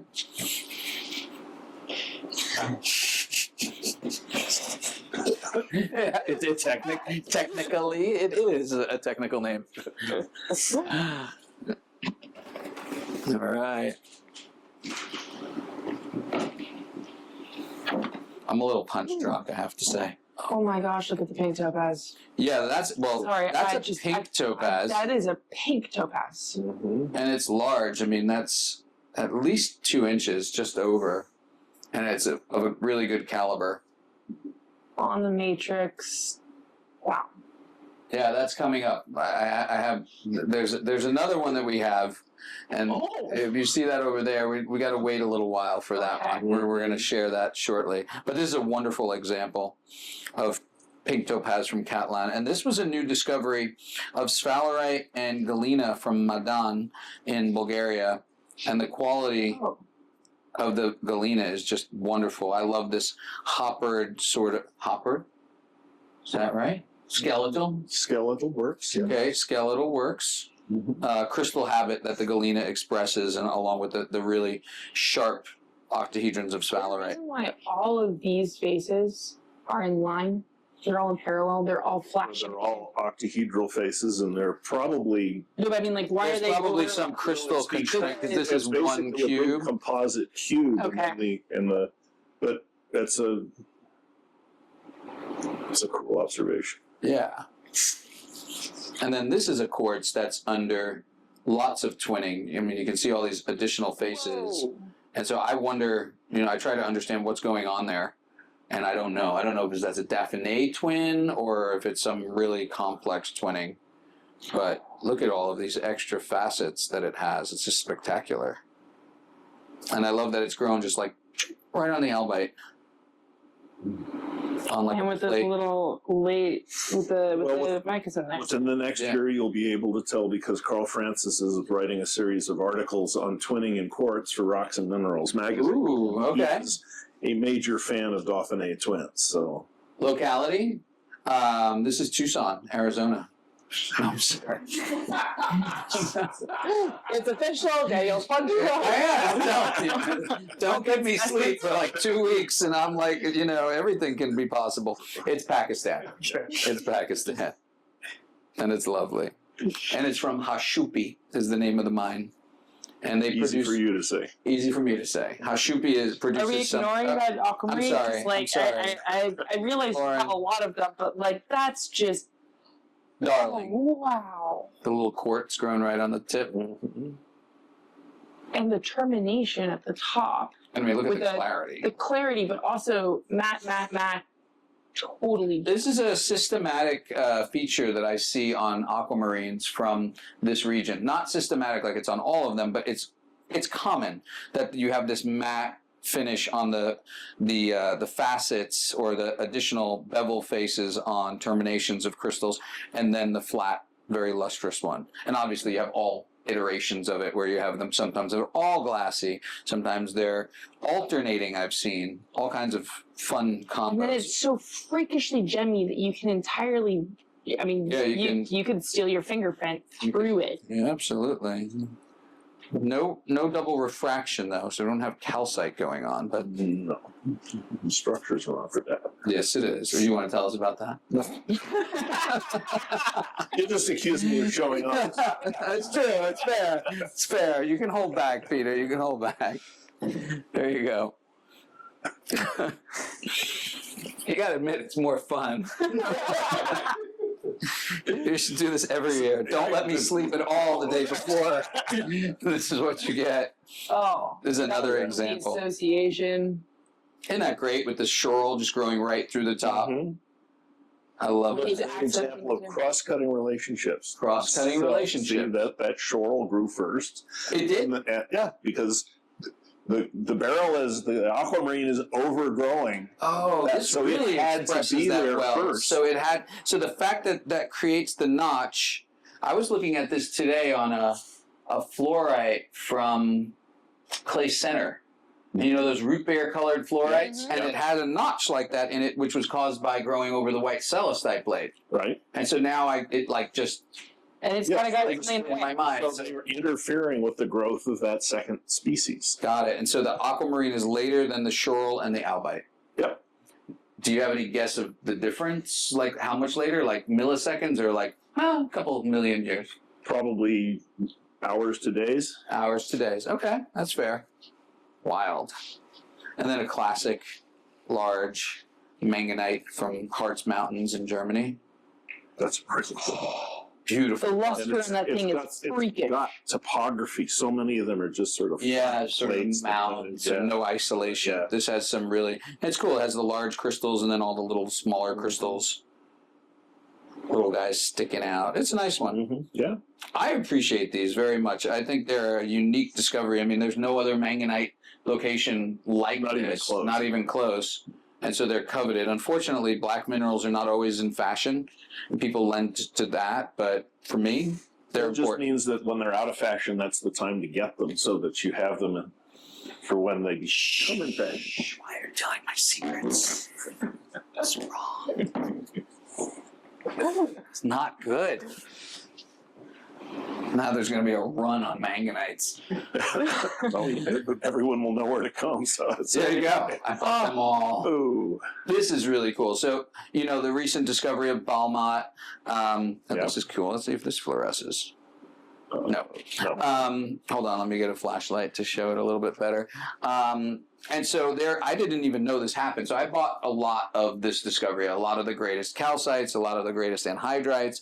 But this is the only barite that I saw, and I think it likes the warm light. Let's see. Yeah.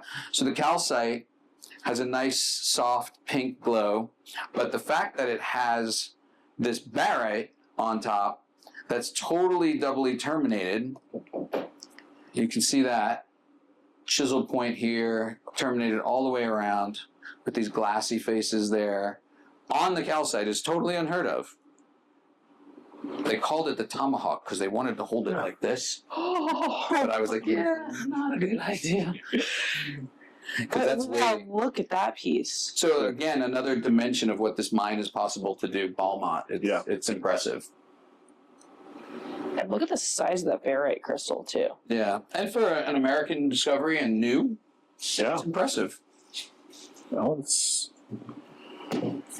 testimony to the fact that we actually do have mines in this country. We have to look for them, but We definitely They're have out to there. look for them. They are out there.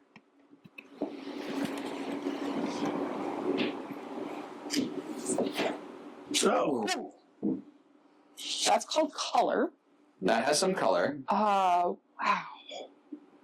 That aqua is, what did you say, over a foot, right? looks like Yeah, just about 13, maybe a little bit more.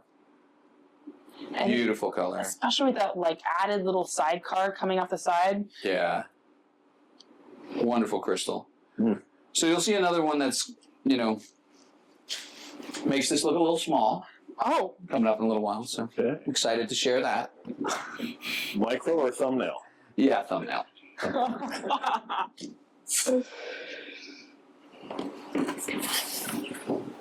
Mm-hmm. Ooh, fun stuff. Ooh. Classic, one of my favorite species. With that, Dioptase, they never show up well on film. The green is just almost always impossible to capture. How does it look, Brian? It's a little bit blue. It's a little bit blue. Yeah, but Sumeb, for me, is still the bar. The isolation, the luster, the quality, the translucency. I love Just blinding white matrix that really brings out the color It makes to it the human eye anyway. Exactly. Not the camera. and it also, you can see how gemmy the little ones are in between, and it just accents Yeah. the big ones so much better. It's fantastic. I wish I could go back in time. Talk about a discovery. I would have bought them all. Sadly, everybody likes those, so you can't. Oh no! Yeah. It's not manganite. That's, And then pyrites from Navajoon. I love pyrites from Navajoon. I think they're underappreciated, partially because of their abundance, because there's so many. But if you kind of see the forest, if you can see the trees through the forest, you can actually identify the special ones. And anything elongated I like, anything with twinning or strange habits are the ones that I fancy, and I look for those systematically and acquire them and then sell them over time because I think they should be celebrated. And this is one of the minerals that brings more people into the mineral community than I think any other species. and specifically from there, because everyone's convinced they have to be carved. How did you do that? How did you do that? And then you go down the rabbit hole, and then welcome to Wonderland. Am I going to get chastised if I skip these? I'm joking. I'm not skipping. So this is scheelite, and this is fun because it's not from the classic location where the muscovite, scheelite. Is this from the pegmatite? No, but it's from the other side of the mountain. It's from the other side. So okay. if you go to Pingwu and you buy and you find the scheelites that are the traditional ones that are the classic octahedrons with the orange color and even to red color with muscovite and cassiterite and aquamarine, they are all coming from one side of the discovery. And if you go up and over the mountain, they all have this very elongated shape to the crystals and this color, and usually a lot of transparency at the top. And so I've seen only a handful of these. It's a much less worked locality, and I guess probably more stingy. And so it's very unusual to have these examples. But once you see one, amazing. you just know that that's that side of the mountain. It's very distinctive. It's actually very similar to the color from the Cohen mine here in Arizona. Oh, really? Yeah. And also there's some from Pakistan that do this color? Yeah, and some from Sonora, Mexico too. But the Cohen is the most famous. Is the most real famous. Orange, red orange. Really? Yeah. How big do crystals get? About that. Yeah. Huh. When was that vintage? Like, well, how old? No, I think that find was made prior to 1930. Wow, okay. So they're oldies. Cohen mine. Cohen mine. The In Dos Arizona. Cabezas Mountains in Arizona. I know people would That's like to see spectacular. that. Yeah, that's great for there. And then this is fun. Rose quartz from Brazil on a blade of muscovite. Yeah. That fin coming out. Mm-hmm. I love that one. Gotta love a good pink rock. I love a good pink rock. Pink rocks are great. So there we go. It's a nice group of minerals. There you go. Thank you.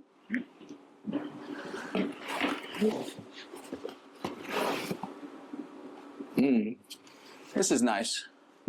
I think you'll be pleased with this one. So this was collected by a friend of mine in Switzerland. Actually, it's French. This is French, sorry. Wow. And you can see this huge dominant gwindle with the second one there, and it just sits up proud on the matrix with the contrasting adularia. Really speaks to the aesthetics and the quality that this location can produce. And these are collected like at really uncomfortable places. Yes, dangling at the end of a rope. Exactly. You are a climber that has a collecting problem. Exactly. Yes. You're a climber with a collecting problem. What's interesting is they have opposite twists. Right? Oh, So like yeah. this one's twisting this way and this one's twisting that way. This one goes that way, and this one goes this way, right? Or is it an optical illusion? Is it an optical illusion? I don't know. Have we teased ourselves? Have we? I don't know. No, 'cause That one goes that way. Or Yeah. does it? The answer is you can twist yourself around trying to figure out Yeah. why they're dancing. They go both ways. I just had to, sorry. Diversity. Diversity. Oh my gosh. What has the world come to?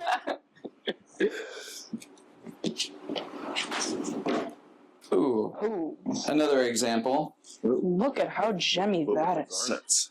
Yeah, and the shearl growing into the side through the It back. didn't grow into the side. It was Okay, it overgrown. was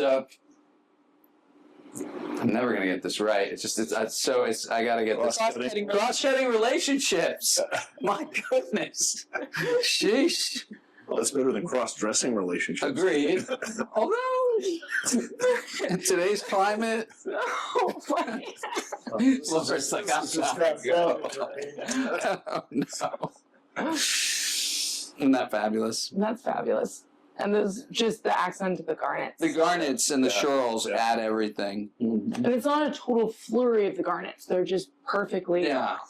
And so that's a later generation because the garnets are on the surface. Yes. Yeah, except it looks like the garnets are actually partially overgrown. I mean, they don't come off cleanly off the surface, do they? No, they're probably embedded Yeah. somewhat. So So again, cross- the aquamarine was still growing as the garnets were growing, so it grew up around them. So the garnet pocket that I had years ago that became so famous, that's in the same issue as the King of Kashmir, where you have the crystals of garnets, and in the top you see these holes going all the way down. It looks like someone dropped the garnets in, and they're totally included They in there inhibited the growth at that point. at that point. So like the aquamarine crystal was say yay tall, and then you deposit your garnets on here. They start crystallizing. Now they get in the way of the next stage of the aquamarine growth. But when it's so transparent and clear, it's happening so quick, it just seems like they're included within in the crystals. And the other interesting thing is 90% of them, the garnets were all on one level. Yeah, so that would have been that, but that level would have been the top of the crystal. So it's like the top of the current crystal before it went and And kept you growing. could Almost like a phantom.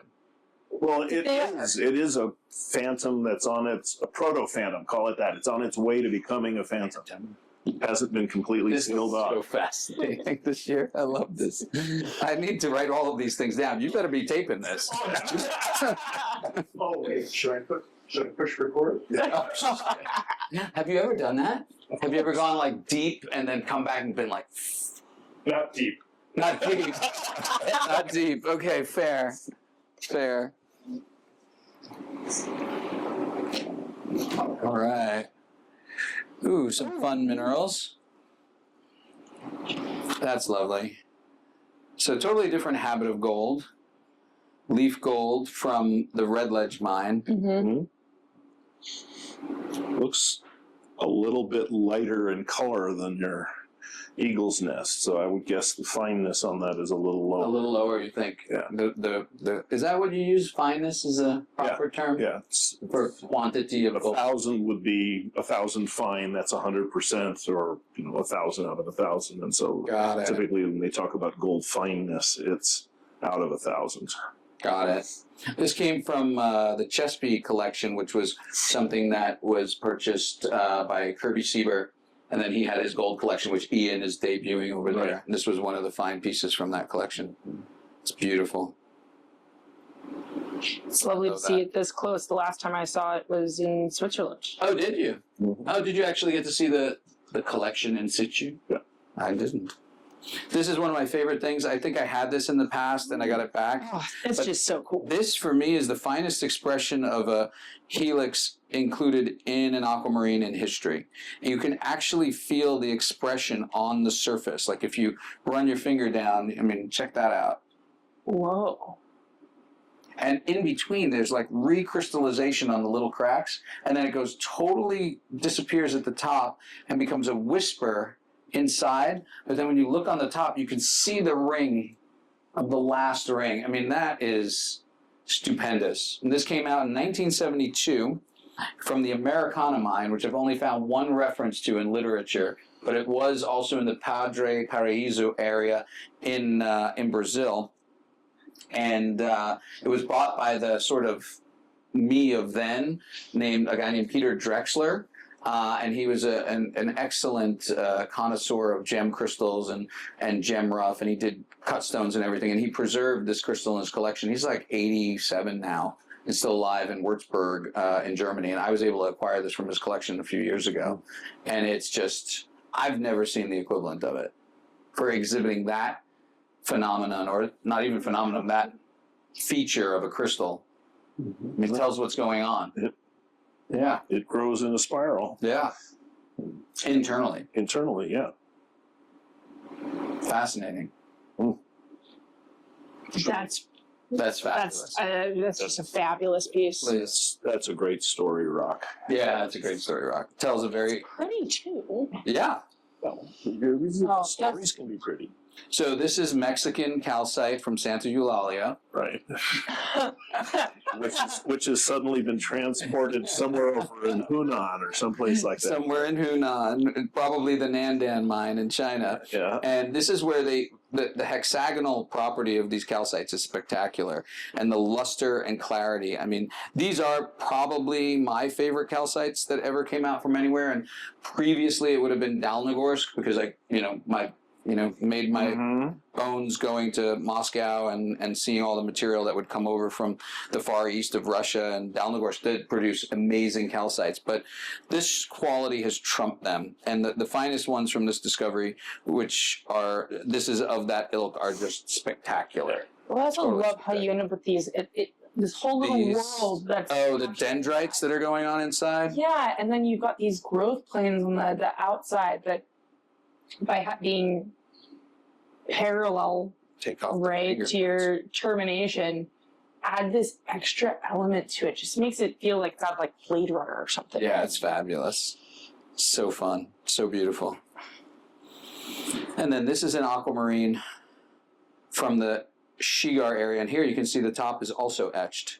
So this is an example of the iteration where they do that. And it has these crazy tubes or etching patterns on the surface going around somewhat preferentially. Are any of those tubes internal? They don't feel internal. You should feel this. It feels like it's ready to cut you just by handling it. Because It's very strange. You do see what I mean? You do see those tubes internally in aqua. And if you stopped this face, deposited some garnets on there, and it kept growing and it generated tubes, those garnets would be down there stopping that tube from filling in. So you get The entire the tube. empty tube going up above the garnet. That's what was happening on those. Yeah. Got it.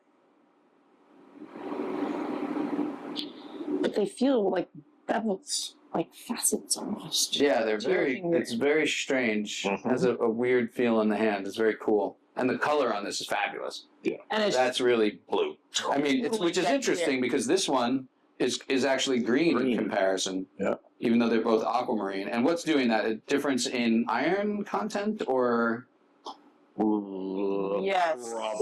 Probably. I mean, so one of the things that they know they can do is they can take a lot of green beryl, and you heat it, and it changes To blue. this to blue because So it re-centers the atoms, right? Yep. Yeah. So it's changing Fe like 2 to Fe3 or something like that. And by doing that, the color can be altered. Fascinating. Here we are. Ooh, fun.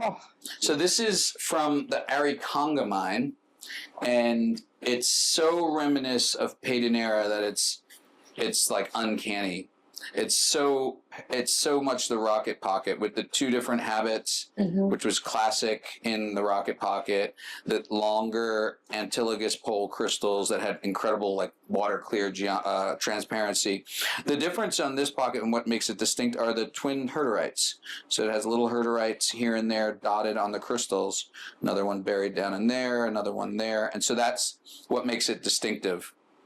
And I love this. It has the beautiful albite, lepidolite in there, giving it contrast, and it has a very simple elegance. This is very. So it has something for everyone. It is both an absolute it's gorgeous, right? Like it's just gonna showstopper, but then it's also got rare things on it. It's got a whole bunch of associations. You've got your matrix. Interesting crystallography. And actually, that little blue guy there, if you really apatites, Wow. there you go, little phosphate just for good luck. It's fabulous. There's another apatite right there, perched up. Once you get the eye in for the blue, you can see them speckled through Yeah, there. exactly. Some of them from this pocket had actually quite a lot. Oh. And I don't know if I have it here in the vault, Do but the somewhere. appetites fluoresce? Okay, now you're just showing off. Let's see.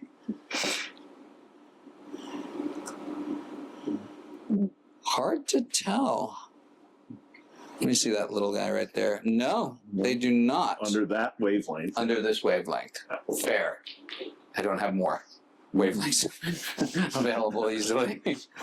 You don't have much bandwidth, let alone No, wavelengths. forget about wavelengths. My bandwidth, my capacity, and after you guys walk out, I'm just going to lie on the floor. I'll just wait till tomorrow, and they can wake me up for the next day. Look at that, Gwendolyn. It's a pretty good twist on that one. Yeah. Really nice. So that's what a gwindle is for those of you that might be viewing and don't know, is where quartz, instead of growing in a prismatic form with a termination on top, here the quartzes are almost laid on their side and stacking and twisting. And so the gwindle term, I don't know the origins of it. Do you happen to, or no? Some kind of German word. Some kind of German word. Probably means twisted. It means twisted crystal in German. It means twisted crystal. Sure. Please don't quote us on that. Yeah, twisted crystal. We had twisted sister. They had twisted crystal. And so you can see, if you look down this axis, you can see sort of how the crystal is twisting, and that's a feature it somehow lends to the transparency of these crystals. Often, a lot of time when you see gwindles, they're very clear, and they range in color from almost black to totally clear. And from this location in France, from Chamonix, is this Mont Blanc or Chamonix? This is Mont Blanc, I believe. Yeah, and Mont Blanc has this classic, just light, smoky color that has lavender touches. It's really pretty. One of my favorite locations for those.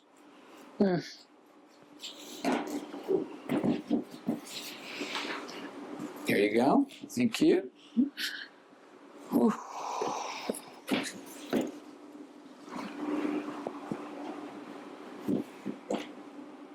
Oh, this is fun. Oh, whoa. So, we were talking about backlighting crystals. This is one that's worthy of that. Although, if you're looking at my side, Yeah, I was gonna say, from this side, so you you get plenty of light, you don't need to. But what's amazing though is there's almost a dark blue phantom. Oh yeah, totally. I'll show you from the other way so that you can get it on camera. If you shut your lights, Brian, probably. So you can see there's that vivid blue center and then the teal with a touch of green on the outside. And someone coined that style Mardi Gras tanzanite some years ago. I don't know if it was Steve Ulatowski, but I think he's the one I first heard it from. And it has, a lot of times they also have, after the teal, a little bit of green. This one's lacking in that, in having the green, and that's why they called it Mardi Gras, because of the multicolors. But this one is just so cool. And I mean, we're looking at a crystal that's nearly, gotta be like 700 grams, I'd guess, pretty much. I didn't weigh it, but that's impressive. What happens if you turn the light on the side? On the side, you get the You get goes. purple. So what if you look down the seat? I don't think you can get the C because it's so tall. I mean, we could try, but yeah, No, you'd have to shoot it with too much light. yeah, there's no way to. We'll I mean, just have to settle for the two blues and the practically Guerrero purples. So. yeah, I mean, it's unfortunate, but I mean, we'll have to. That Mardi Gras Phantom is pretty cool. It is pretty cool. That is very cool. And then we have Morganite from Urukum. Always fun. And here, okay, so right there is a little world. Right on that step where the crystal paused, you can see an entire spray of tourmaline crystals totally included inside. So that's an example of the pause and the proto phantom, I think, was what someone tried to. I don't have it yet. That's not proto. That's a phantom. That's a phantom. But yet it is still cross-cutting relationship. It is. Yes, that's right. This is the word that we're trying to get Daniel to say. I can't say it. I won't be able to. The barrel grew, the tourmaline grew on top of it, and then the barrel kept on growing. Yeah. So That's it's cross-cutting just relationship. Just how you there you go. Did I get it? Congratulations, I got it Woo! right. Cross-cutting. Who knew? All right. Some little guys. So I love this. It's just perfect. It's just perfect. Perfect little cabin site. Yeah. Yeah. Cavensite's one of my favorite minerals because the color, I feel like it's so unique. I can't think of a blue that matches this blue. It's not linerite blue. It's not azurite blue. I don't know. I can't think of another species. And I like the simple one ball, one little ray, the white stillbites that are later generation grown on the smaller stillbites. It's just lovely. There's a reason that material is so classic. Yeah. And this is fabulous. I love the luster of these atomites this is Mapami. Mm-hmm. And what was the age of this discovery, do you know? Well, the first, Or did it happen over first big series? find was in the mid-50s, Okay. but finds continue to be made to today. Really? Yeah. Oh, I didn't know. There's still very active specimen mining there. You don't see all that. I don't see that much of that You material. don't see much good stuff. Most Okay. of, I mean, as always, I mean, a few % is the good stuff, and the rest is. Oh, that's neat. Yeah. That's 2 crystals Yeah. underground? It's like one crystal going this way and it bisects that crystal and merges at some point. This is Himalaya. So very fun for a California tourmaline. Great color, too. Yeah. With that bottom green cap. Mm-hmm. Beautiful. And then here's a good example of the twist. You can see that crystal. And they call this a open gwindle.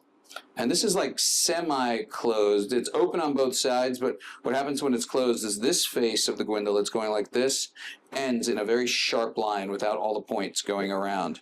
And that's what they call closed. Yeah, sucres.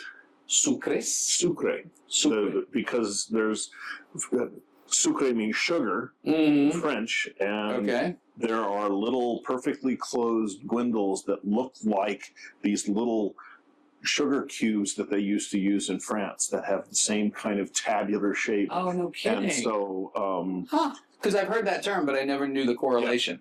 Yeah. Huh. So essentially, they look like sugar cubes. Man, can you imagine what would happen if you accidentally put your sucre into your... Eric Asselborn had an entire case of them at Tucson one year. They were Really? spectacular, ranging from about this big to about that big. Wow. They were all complete sucres. All complete sucres. That color is That's great color. spectacular. Jonas. Classic Jonas. Just Doesn't disappoint after No. all these years. It's still Jonas. Beautiful crystal. Another dioptase from Sumeb. The contrast is what I love. The green and the white is just to die for. Unusually large twinned spinel from Burma. yeah. And then, Weird twin. yeah, it's a weird twin. It's like a flattened spinel. You can see Yeah, the it's- line right there, just barely, of the seam. That's cool. And then gold from Arizona, Ah, which is unusual. Not, Graderville? I believe this was Herbabota's. This is Prescott, Prescott. Okay. Bradshaw Mountains. Yep. Yeah. Very cool. oh. You choose. Where do you want to start? We'll start with the Mexico. We'll go Okay, with the Start with Milpitas. Milpitas. Start with Peter's like, start with Milpitas. What are you doing? Look at that electric blue. Yeah. This is the pocket that produced the ultimate color for me. And it's pseudomorphed and then a later stage growth of azurite afterwards. So you have the original azurite crystals formed, the dynamics in the environment changed, and malachite replaced those. And malachite, when it pseudomorphs, often has a fibrous, chatoyant sort of effect that bounces light. And then later, a final wafer-thin coating of azurite grew over those pseudomorphs. And when the light goes through, it hits that chatoyancy on the malachite, bounces back, and gives you that crazy electric blue. Which is why you can have crystals this big Yeah, and they're not Sumeb dark. exactly. There's actually a gap between the malachite and the azurite. Is it really? Like a physical gap? There's a physical gap. It's not thick, Mm. but it augments the whole electric Wow. Okay. So it actually allows the light to go and cross through, hit, and bounce back. Correct. Wow. This is a fabulous example. Yeah. I gotta Love hold that one. Yeah, please. Yeah. I was gonna say, if you keep that away from him for too much longer, There's going to be trouble.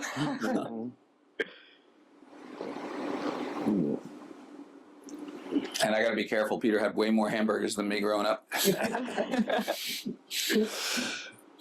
oh, And look at that. this is wonderful. That's Malkhan Jonas is still Jonas, but Malkhan has a certain open brightness that I love. And then the contrasting matrices, they're One thing just, the big difference is the terminations, yeah. right? Like the terminations on the Malkon, especially this style, they're so bright. Yeah. I think they're gemmy all the way to the tips. And you have that little last stage where it almost goes amber, right? Right there, and then Right it there, goes and then almost boom. clear, and then boom. And it just makes them Yeah. hot pink. Yeah. They're just They're spectacular. beautiful. And I love the blue tone to the Clevelandite. That's, it has that. Mm-hmm. You don't see that from many places well exhibited. Paginera did it a little bit, but not much. Yeah, and that bluish tint really brings out the purple in the Yeah. in the crystal, rather in a way that white would. Exactly. And that's a spectacular Malkon. Yeah, I agree. This isn't bad either. There you go. I can't let Phias hear all of the good things. Anyone who's watching this that doesn't know, Peter does not like Mexican minerals. He's accumulated quite a few. We've talked about it. He has a problem. He doesn't really know which direction he's going, and we've talked about the collection. Might be for sale sometime soon. I don't know. You have to go through it. She had Listen, more hamburgers than you. I'm learning all kinds of new stuff with this new generation. Right now, I'm manifesting. That's a wonderful pyrite. Yes, it is. Oh, I love the modifications and the striations and the little micro like cross faces that are on the edges of the crystals everywhere.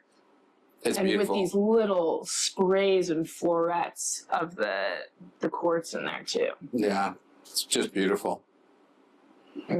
Once a lot. Juan Sala, exactly, Peru. It Beautiful. just does pyrites. Juan Sala does pyrite right, Yeah. No, it just did. It does. Understood the assignment, and then and it performed. yeah. Absolutely. And here's that other example I was talking about from the Arikonga mine, and there's all the appetites. Yeah. Wow. There's bigger blades on there too. yeah, they're fighting to steal the thunder from the tourmaline, and not losing. No, It's such a nice accent, Yeah. to have that. it brought the sparkle. It did. Beautiful. Mm. Love that piece. And then, that's one of those little traits that make it distinctive. So, like, every Yeah. time you see one that has those things, you're like, that's from that pocket. Mm-hmm. We call that the green herderite pocket from Arikonga. All right. A few more to go. Oh, we've seen this before. And I've actually, the malachite is just outstanding. The fact that they're all standing individually and these are not repaired is remarkable. Absolutely. Considering also what they do to them on their way out. Oh, absolutely. And the thing that surprised me last time, is if I remember, they're all like perfectly oriented. Yeah, they're all symmetrically in the same, you can see it if I turn it that way. Mm-hmm. And what we're going to do is we're going to build a mount and we're going to actually have it in the showcase like that. Yeah. So that parallelism simply reflects gravity. Yes, Exactly. That is what we have arrived at, and Daniel has found a way to actually display that. Well, we haven't done it yet. Okay, It's gonna be- you are going We're to going figure out to a do way it to next do year. that. When next Do this year when we do specimen, this, yeah. that'll be there and Okay. you'll see it Backlit in its own special. You don't need backlighting. displayed in its own special way. Yes. Did I ever tell you guys the story of this piece? Like when I did the Masterpieces show? No. So you remember the masterpieces thing I did in London where we were invited and we were in the art gallery? And this was one of the pieces we put out there because it creates emotion. It evokes attention, right? And so it was in this showcase. And this very affluent family came in, and the two women that were there was a mother and a grandmother. And they were dressed up really nicely, and you could tell they were conservative. And they had two little boys, like a 6-year-old and like a 7-year-old, or 6 and 8. And they were in little suits and everything like that. And they were all standing in front of the showcase. And as the women turn towards the showcase, they go, oh, wow, okay. Yeah, that's interesting. And the two little boys look up at the mother and the grandmother, and they go, we know what you're thinking. And it was hysterical. It's like one of those moments that you never forget. It was Malthus and Bayes. Yes, it was so good. Never can forget. And the way they said it too, it was like, yeah, what you're thinking. This is really cool. This is Swiss, but it's not a Gwindal. It's just incredibly clear tabular quartz. I love it. Beautiful. It's French? Oh, sorry. This is French, and it's not a Gwindal. It's just an incredible tabular quartz. The Alps did it again. The Alps did it again. Wonderful. The Alps don't know anything about those borders between Switzerland and France. Exactly. They don't pay attention to those. It's alpine. Yes. And then this is old from Brazil. Wow. This almost wild? marbling Looks like effect. that slag glass that they made stuff out of back in the 30s with the swirling texture in there. And then having that just corona of the bright pink. I mean, that is a spectacular piece. It's beautiful. Pink Corona. Could be the name. I like that. Wild mineralogy. That's what I love about minerals and crystals. It's like there's just so much. You just never stop learning. Cross-cutting. And it's not just science, right? It's like the art side of it or the history side, and it's Wonderland. It's Wonderland. Well, the history, the mining aspect, the science, the artistic aspect, it all plays together, and it's amazing when you get a little bit of knowledge about all those things, how it becomes like profound of how you look at them and appreciate them in a different way. I wrote an article that's hopefully soon to be published about crystals and the arts. I'll give you guys a copy. Mm-hmm. And it basically speaks to why crystals and minerals have always been in fashion and always been collected, but have not really been celebrated the way the best artwork, sculptures, paintings, etc. have been in history, and how they're catching up and why they can catch up now and why they couldn't catch up before now. Right now, that's a fascinating read, and I look forward to reading. You're gonna like it. Yeah. It's actually a very strong piece of literature, if I don't say so myself. So This is such a fun one for us. I know that you're exhausted, but this is awesome. it is. I'm sticking around because of the fact that you guys are enjoying it. I recognize Wait, is that that piece. from Donati? You know this piece? Oh, yeah. It Really? was John Barlow's. No kidding. Yeah. Huh. Where's it from? It's from the Potosi mine at Santa Eulalia. And it's I own the other half of that specimen. no kidding. Yeah. It connects? Yeah.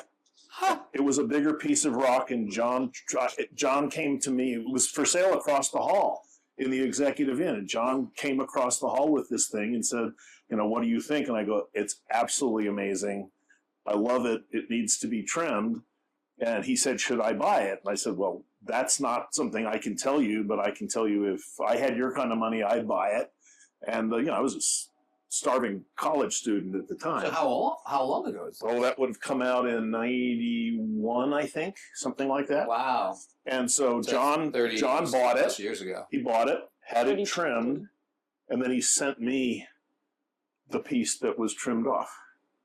Rather than Wow. recommended it. Wow. So, as And someone it's who is Granite on aragonite? No, no, it's adamite. that's adamite. If What? you hit that with your UV light, it'll go. Can I hold this specimen? These things were called smadamites because people Whoa, hey now. between smithsonite and Hell adamite. yeah. Yeah. Who knew? Damn. That is cool as hell. So I kept here you go. hearing this story about this specimen, and now I get to see the other half. It's the better half by quite a good deal. Is it really? Oh yeah. Oh my gosh. I'll be honest, I've never believed him to say that like he liked the other half better. Now seeing it, I understand. You get it? Now I also really want them to like rejoin It forces. really like fluoresces. Like, does all adamite do this? A lot Yes. of adamite does. Really? Okay. Typically, well, it's uranium that gets incorporated to adamite that gives it that color of fluorescence. And so, but microcrystalline or crystalline aggregates tend to fluoresce better than crystals do. And it has a beautiful color all on its own. It's such a soft. I saw it and I was like, I don't know what this is exactly. I thought it was prenite initially, and I thought it was African. I'm. Do you? Do I want to hold it? I haven't held this thing for 40 years. That's awesome. Hell yeah, I want to hold it. Ben Kenobi quote. The beautiful spiky aragonites, there were also balls of the spiky aragonite that came out, Wow. but just had a few little So there blobs. weren't many that had the adamite. Not so.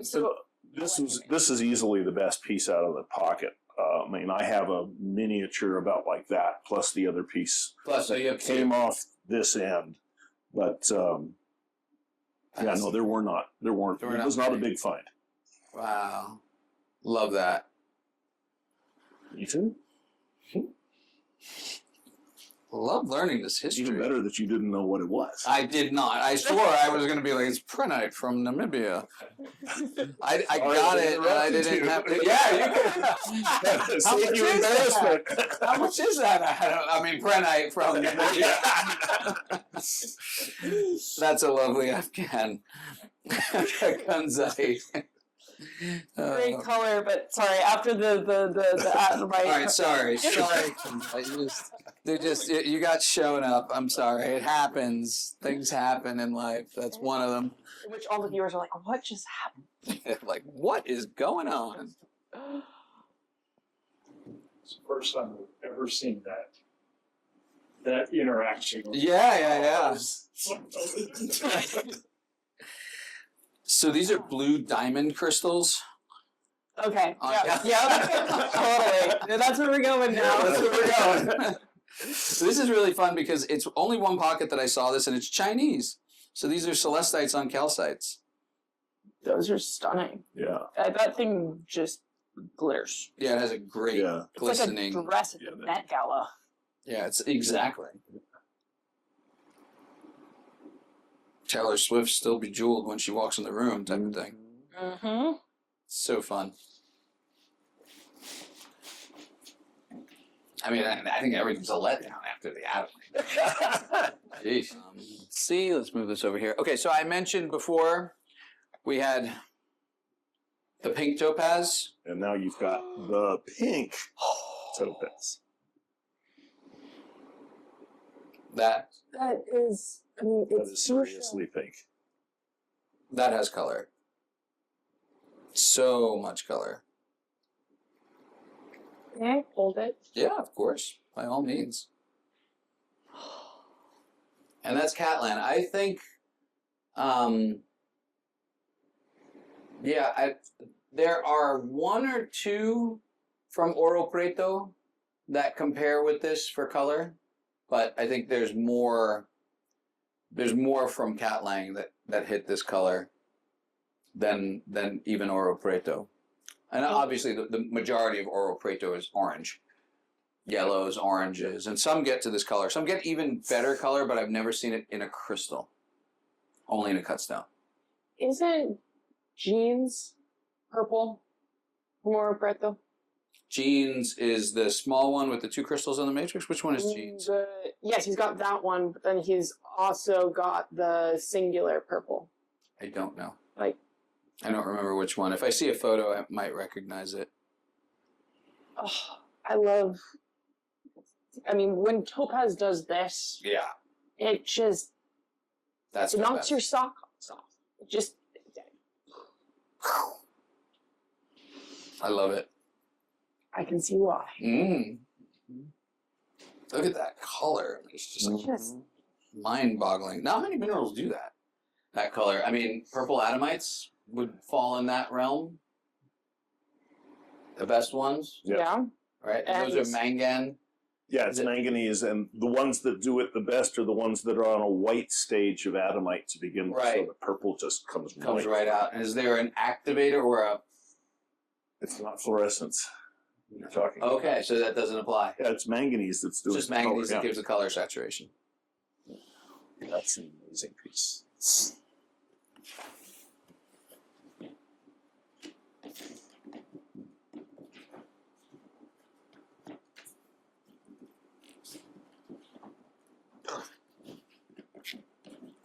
These new boxes we had made are so tight. Here I wanted to highlight this as one because it has this crazy calcite flower. Oh wow, they're just perfect rosettes. Yeah, so cool. And sitting on the purple fluorite. Classic Yaogan Shen. Beautiful. The Seminole phase? Thank you. I'm too tired to remember it. Vicinale in Italian.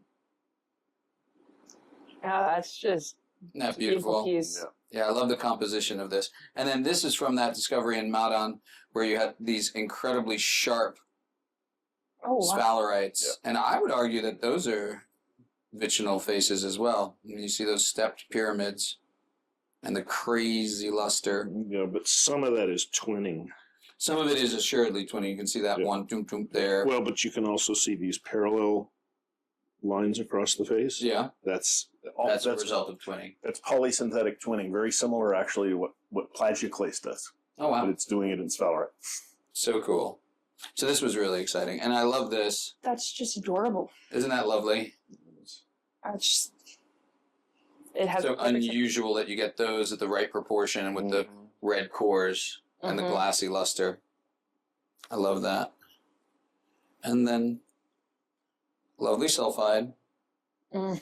pyrrhotite from Dalnogorsk, Of course. all This is crystallized. back to Russia and Brings us beauty back of- to Russia, Yeah. back to the origins. I always love pyrrhotite. I guess that's why I like sulfides so much in black minerals, because Dalnogorsk, has produced some of the greatest sphalerites, pyrrhotites, ilvites. Is it Pyrite pseudomorphs after period. Pyrrhotite. lots of Which you beautiful also things. see in Santorlalia, which is where the adamite's from. Mhm. You Speaking of manganoadamite, Oh, that's yeah. There you have that earlier stage white with the later stage purple. With These that have become color that's like that. Topaz. unobtainium. You just cannot find these at all. This is not the highest level of saturation. It goes up probably triple this, easily. But even this is already. I don't see examples like this on the market. Almost never. Especially with the good coverage. Mm-hmm. And then I wanted to share this. So where is this from? That's an indicator that it's not from where you think it. Yeah, no, which then makes me, I mean, I would have said India, but no. It's not. Patterson, New Jersey. Ooh, boom. Peter knows. Yeah, for New Jersey, for a zeolite, that's That's fabulous. unbelievable. Hewlandites on amazing. datalites. I absolutely love this. I mean, so for Patterson, and this is a very old piece. This was in Bill Bukowski's collection, and we acquired his collection, which was heavy in New Jersey. Mhm. And this is one of my favorite pieces from that Yeah. discovery. For obvious reasons. I mean, Yeah, that's the glistening Hewlandites, and I mean, you know, on par with India, and unique enough that you look at it and you're like, something It's not doesn't seem quite right. yeah. And I'm not going to show everything in this box. I'll just do a few in the spirit of time because there's some other. This is Malling. Isn't it awesome for That that? is Yeah, spectacular. I was gonna say Yanathara, but Nali makes sense. Geometry and Yep. the sharpness with the matrix. I mean, we've seen so many that are loose and then Yeah. they get all beaten up because they roll them together and they're just. And this actually is preserved because it was on a rock. I think that's fabulous for the geometry So of the sharp. And species. the color, especially when those things when you light them up. Yeah, it's awesome. Unfortunately, for some garnet snobs that I know from Italy, they just won't accept this because they like spessartine and its transparency. But, you know, I appreciate it. You did. Marco did. I could have had the camera on your eyes. When I made that comment. And this is fun. This is from that famous discovery at Sumeb where you have the azurite on the smithsonite. Mhm. That combination, that contrast is just, I love that. And I've only seen a handful of these, maybe 3 or 4 specimens, including the very famous one that was Bill Severance's. Mhm.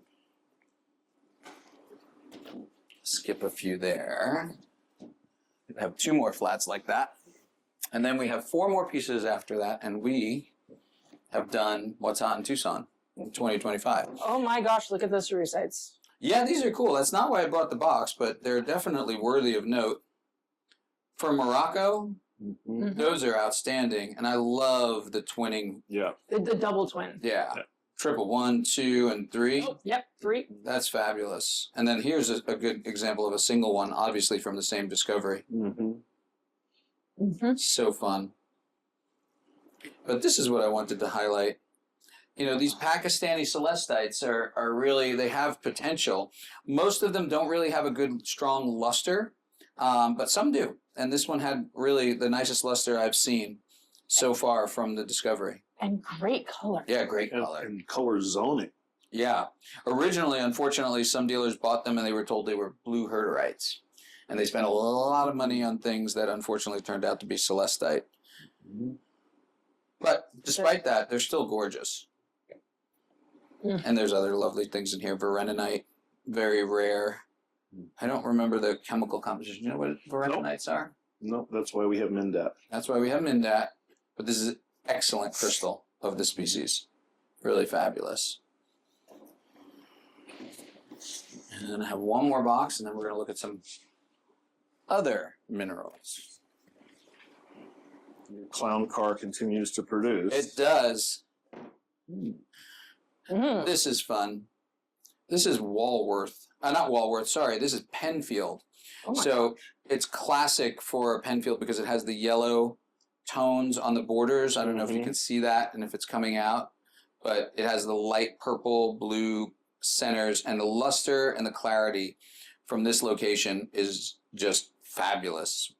One of the places that is so hard to collect, the rock is just so hard, and so a lot of the pieces that are found end up broken and destroyed.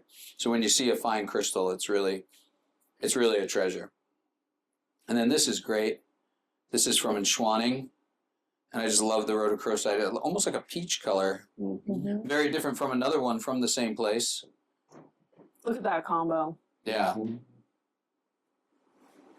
Now we just That's a need great we strawberry. need to put this color into that piece and add Miracle Grow and get it this size. And You're swapping your boxes.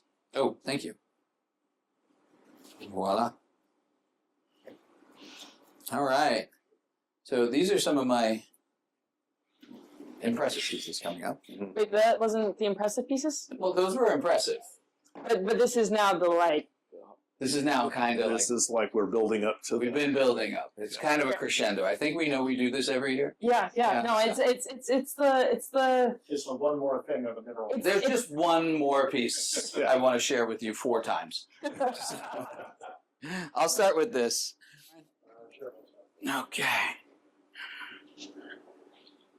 Holy cow. So, a testament again to their recovery methods improving with time from the area, the same area as King of Kashmir. You have an incredible aquamarine on quartz with feldspar and some schurls, and that has, as we'd say, presence. That has presence. serious presence. So you say the area, but this wasn't from the same pocket? No, definitely not the same pocket. It came out a different season, and it is from the area. It could have been the same tunnel. We don't know. But essentially that area, that mountain range, Right. the Yeah, gone, I've seen which the they call it. pictures. You've seen the pictures it and looks everything. like Swiss cheese. It could be any one Yeah. of those holes, Yeah. honestly. This is Baja, which is where it's gone, on the gone side? you know when we take the beach, Yeah. From mid to bone Yeah. on the right. On the right. Which not on the left. Okay. So You see you the have a little- perfect. Yeah, see, you have a that's what I'm perfect talking tube about. That's coming to the surface. So And it's something's all- included down there, Well, it not or it could be, necessarily. not but necessarily. It can also happen. It can happen by itself, but based on your description of how they're above the garnets, it just interrupted growth. I love this side from where Peter's standing. I think that's the most. It has the most Yeah, impact. we've been sort of hogging the prettiest side of it because we've just been basking in its glory. But you know, Where the quartz is set up like that with the feldspar on top. it's got that incredible hexagonal shape carried straight through. Yeah. It's impressive. It's an important aquamarine, for sure. Yes. On par with the best in the world. I mean, it has all the pieces that you would dream of. Yeah. It looks like I used to make a joke, like you'd have There's my arm. the little miniature that's just absolutely perfect aesthetics. You'd be like, I want an enlarged ray. So you found an enlarged ray, or the Earth did. I mean, holy cow. Yeah. Well, we started with showcases and then did photography and backlighting. I mean, it was a natural evolution. To Honey, I Shrunk the Kids turned into Baby, I Grew the Mineral. Mm-hmm. Isn't that great? That is a wonderful piece. Yeah. oh my god. You see how snobby they are? It's a decent rock. Mm-hmm. And they're like, sure. You're spoiled. That is, Bicolor morganites. it's fluorite. It's fluorite. Really? Oh, touche. We're live, ladies and gentlemen, right here. Dr. McGock gets stumped. It's a wolfenite, you dummy. Yeah, I mean, for Mexico, that's a damn good fluorite. Yeah. Shigar Valley, which is different than Nagar, where a lot of the pink fluorites come from there, and the twinning's very different there. It's like a heavily penetrant twin with the cross faces, like showing all of those striations. It's really cool. I mean, it really is trying to masquerade as a morganite. Oh, yeah. If I hadn't seen a Absolutely. small one 2 days ago, Ooh, you wouldn't have known either. I mean, But, but this is just and this is fun because this piece started off about 1.5 tons collected. So it was Oh my 3 God. times the size of this table that we're looking at. And this is the heart of the piece, Mm-hmm. which I can share some footage of that with you as it was, which you could want to pepper in if you like, because it speaks to, again, their techniques of recovery and how they're taking out massive things to protect crystals now. that's amazing, and also especially considering the train they're taking this out. Yeah, the terrain is inhospitable, to say the least. I love the growth faces on this surface right here. Yeah.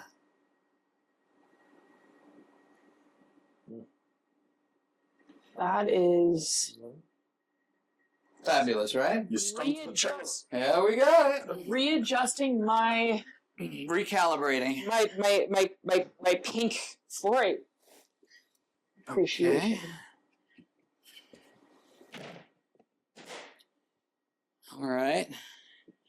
Prepare to be tourmalinated. So almost all of these crystals are like totally gem clear. I mean, you can see this is flawless from top to bottom.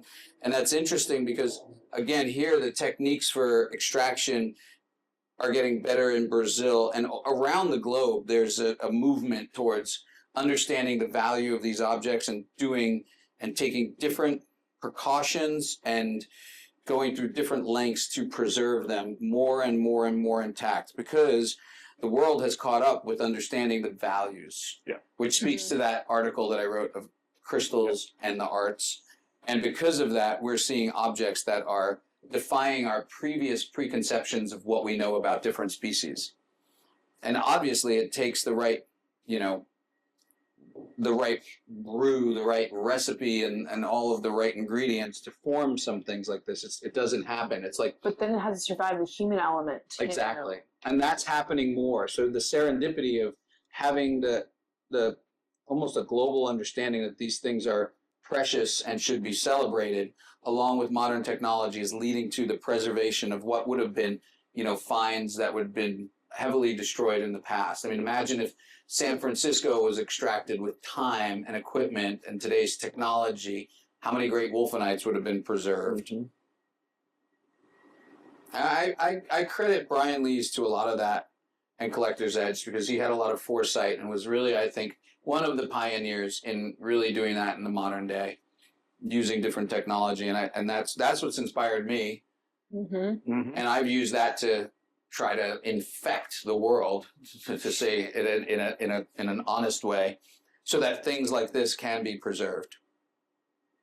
That's just spectacular. And I noticed it happening at Page and Era when I started, and I was like, whoa, what are you guys doing? You need to change everything about the way you're collecting. And so if you look at the early pockets and the later pockets over that span, the later pockets were way more intact, way fewer repairs per crystal. And then you get to this where like probably 80% of the crystals have one repair right at the base and not hundreds of lines through the crystals. I mean, I used to have from Page and Era a crystal that's like 6 inches like this, have 12 repairs in it. It says 1. That is a big difference too in terms Yeah. of just preservation of the gemminess. Absolutely. Nothing else. The optical continuity of the crystal, Mhm. which improves the quality and the look. You still have to have the right recipe and the right environment though, because like all of these, and that's why I think there's such a huge quantity of aquamarines in the market now, because they're producing more, they're preserving more. There's not just single crystals. When they're not single crystals and they're on their matrices, they're not being cut into gems as much or used for beads or what have you. And then the thing is, you still have to have the right occurrence to create something magical. Mhm. And like the King of Kashmir or the aquamarine that I just showed you, those pieces defy the odds of what geology itself can produce. And then they get preserved. Whereas a lot of the other aquamarines that are being produced, there's just a lot of them. And we're seeing them on the market. Everybody has them. Mhm. They're nice, they're beautiful, and they're collected, but they're not on par with those one-offs. And so it's great to know that there are more examples available to the community in lower price points and of fine quality, but then there is that chance for once in a blue moon that if they do find it again, it could be preserved. I don't know that King of Kashmir will ever be duplicated. That was a very rare scenario. For so many There's reasons. so many reasons. Just starting with the geology of the number of features that had to line up perfectly to create that. And that's before you add. And this little bow tie. Yeah, I love that. Just Another- perfectly on top. I don't know if that's quartz or... Can you No, get that's this another from herder. The top Yeah, if you go branch? up, Brian, and come down over it, you'll see the crisscross applesauce twinning. Both of them. That one too.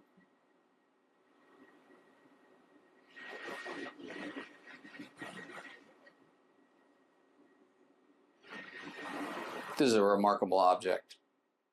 Absolutely. And telltale to the pocket, if you look down on the little lepidolites, you can find little blue apatites snuck in here and there. Hard to see on this one. It has less of them. And Brian, you should come to my angle to look down on the bigger of the herderites.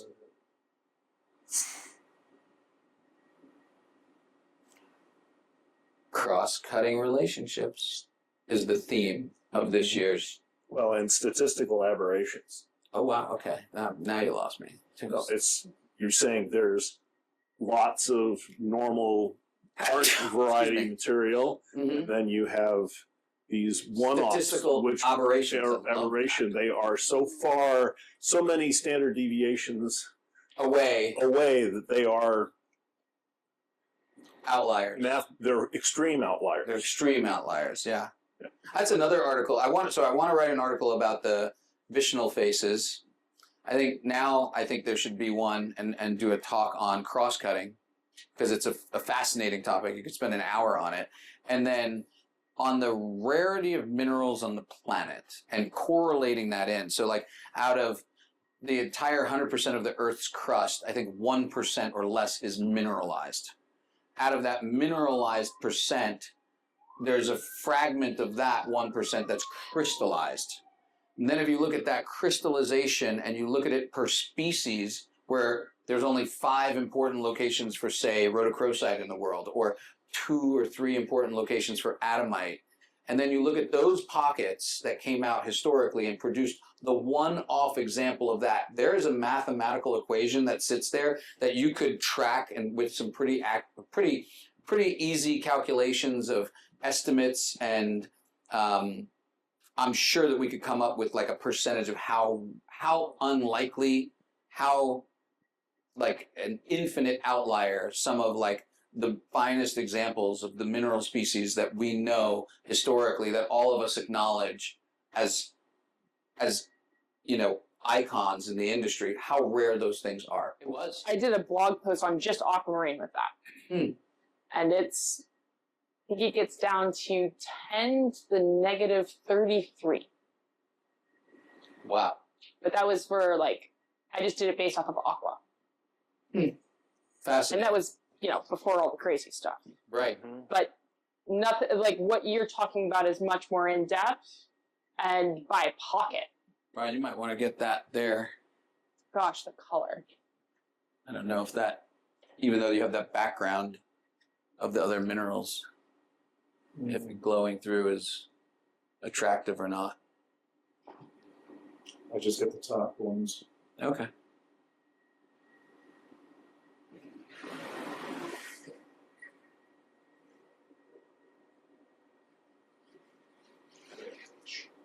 Crazy, right?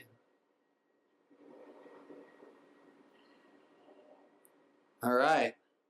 2 more. So this is a testament to, again, incredible tourmaline. There was one pocket from this location. There's been several pockets from this location, but one pocket really had the really rich and strong, vibrant color. We saw one earlier. It's Malkan. And this is an example that is just extraordinary.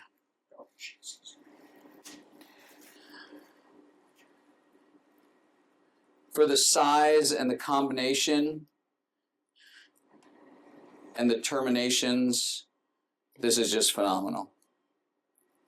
It's just, the color on these things are insane. Yeah.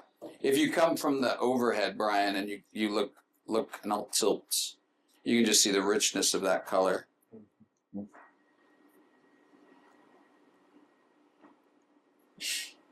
Totally spectacular object. And this is an outlier. So for all the pockets, everything that came out over a course of almost a decade now, since this mine has really started to amp up and it's fizzling out, there doesn't look like there's going to be more. These were 2 pieces. The next one is also from the same pocket that have been held back. They're not in the mineralogical record issue about them. They're not known by the community.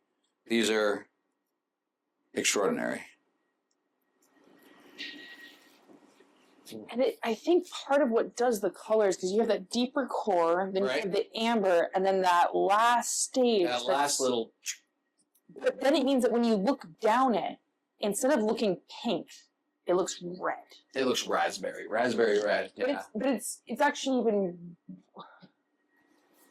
It's got more of an orange undertone than that, so it's just like red. Red. Yeah. He's led us up to this, so we are even farther out the curve than we were before. Holy cow. Phenomenal. Just. The color is just stupendous. And it's as if they just placed them right where you wanted them. It's incredible. Here's a great cross-cutting relationship here where it stopped the growth of this one, slightly broke it, and then 3 started afterwards.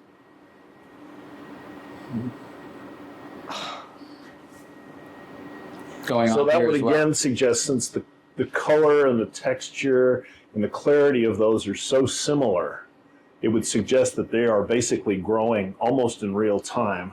and that one has grown up slightly before the other, and then the And other just hits it, and then hits just it and keeps keeps on going. past Yeah, that makes sense. So this is happening. it. I mean, the studies on pegmatite crystal growth suggest these things grow in minutes. Really? So they Minutes, precipitate just like, hours. They just, once the conditions are right for precipitation, it's just wham. wow. Fascinating. So there you go. Look at this. Can you get the Yeah, get the color on that one. It's, oh, then there's another crystal in the back. If that wasn't it, that is one hell of a specimen. That's one hell of a specimen. Thank you so much for sharing this. You've done it again. Thank you.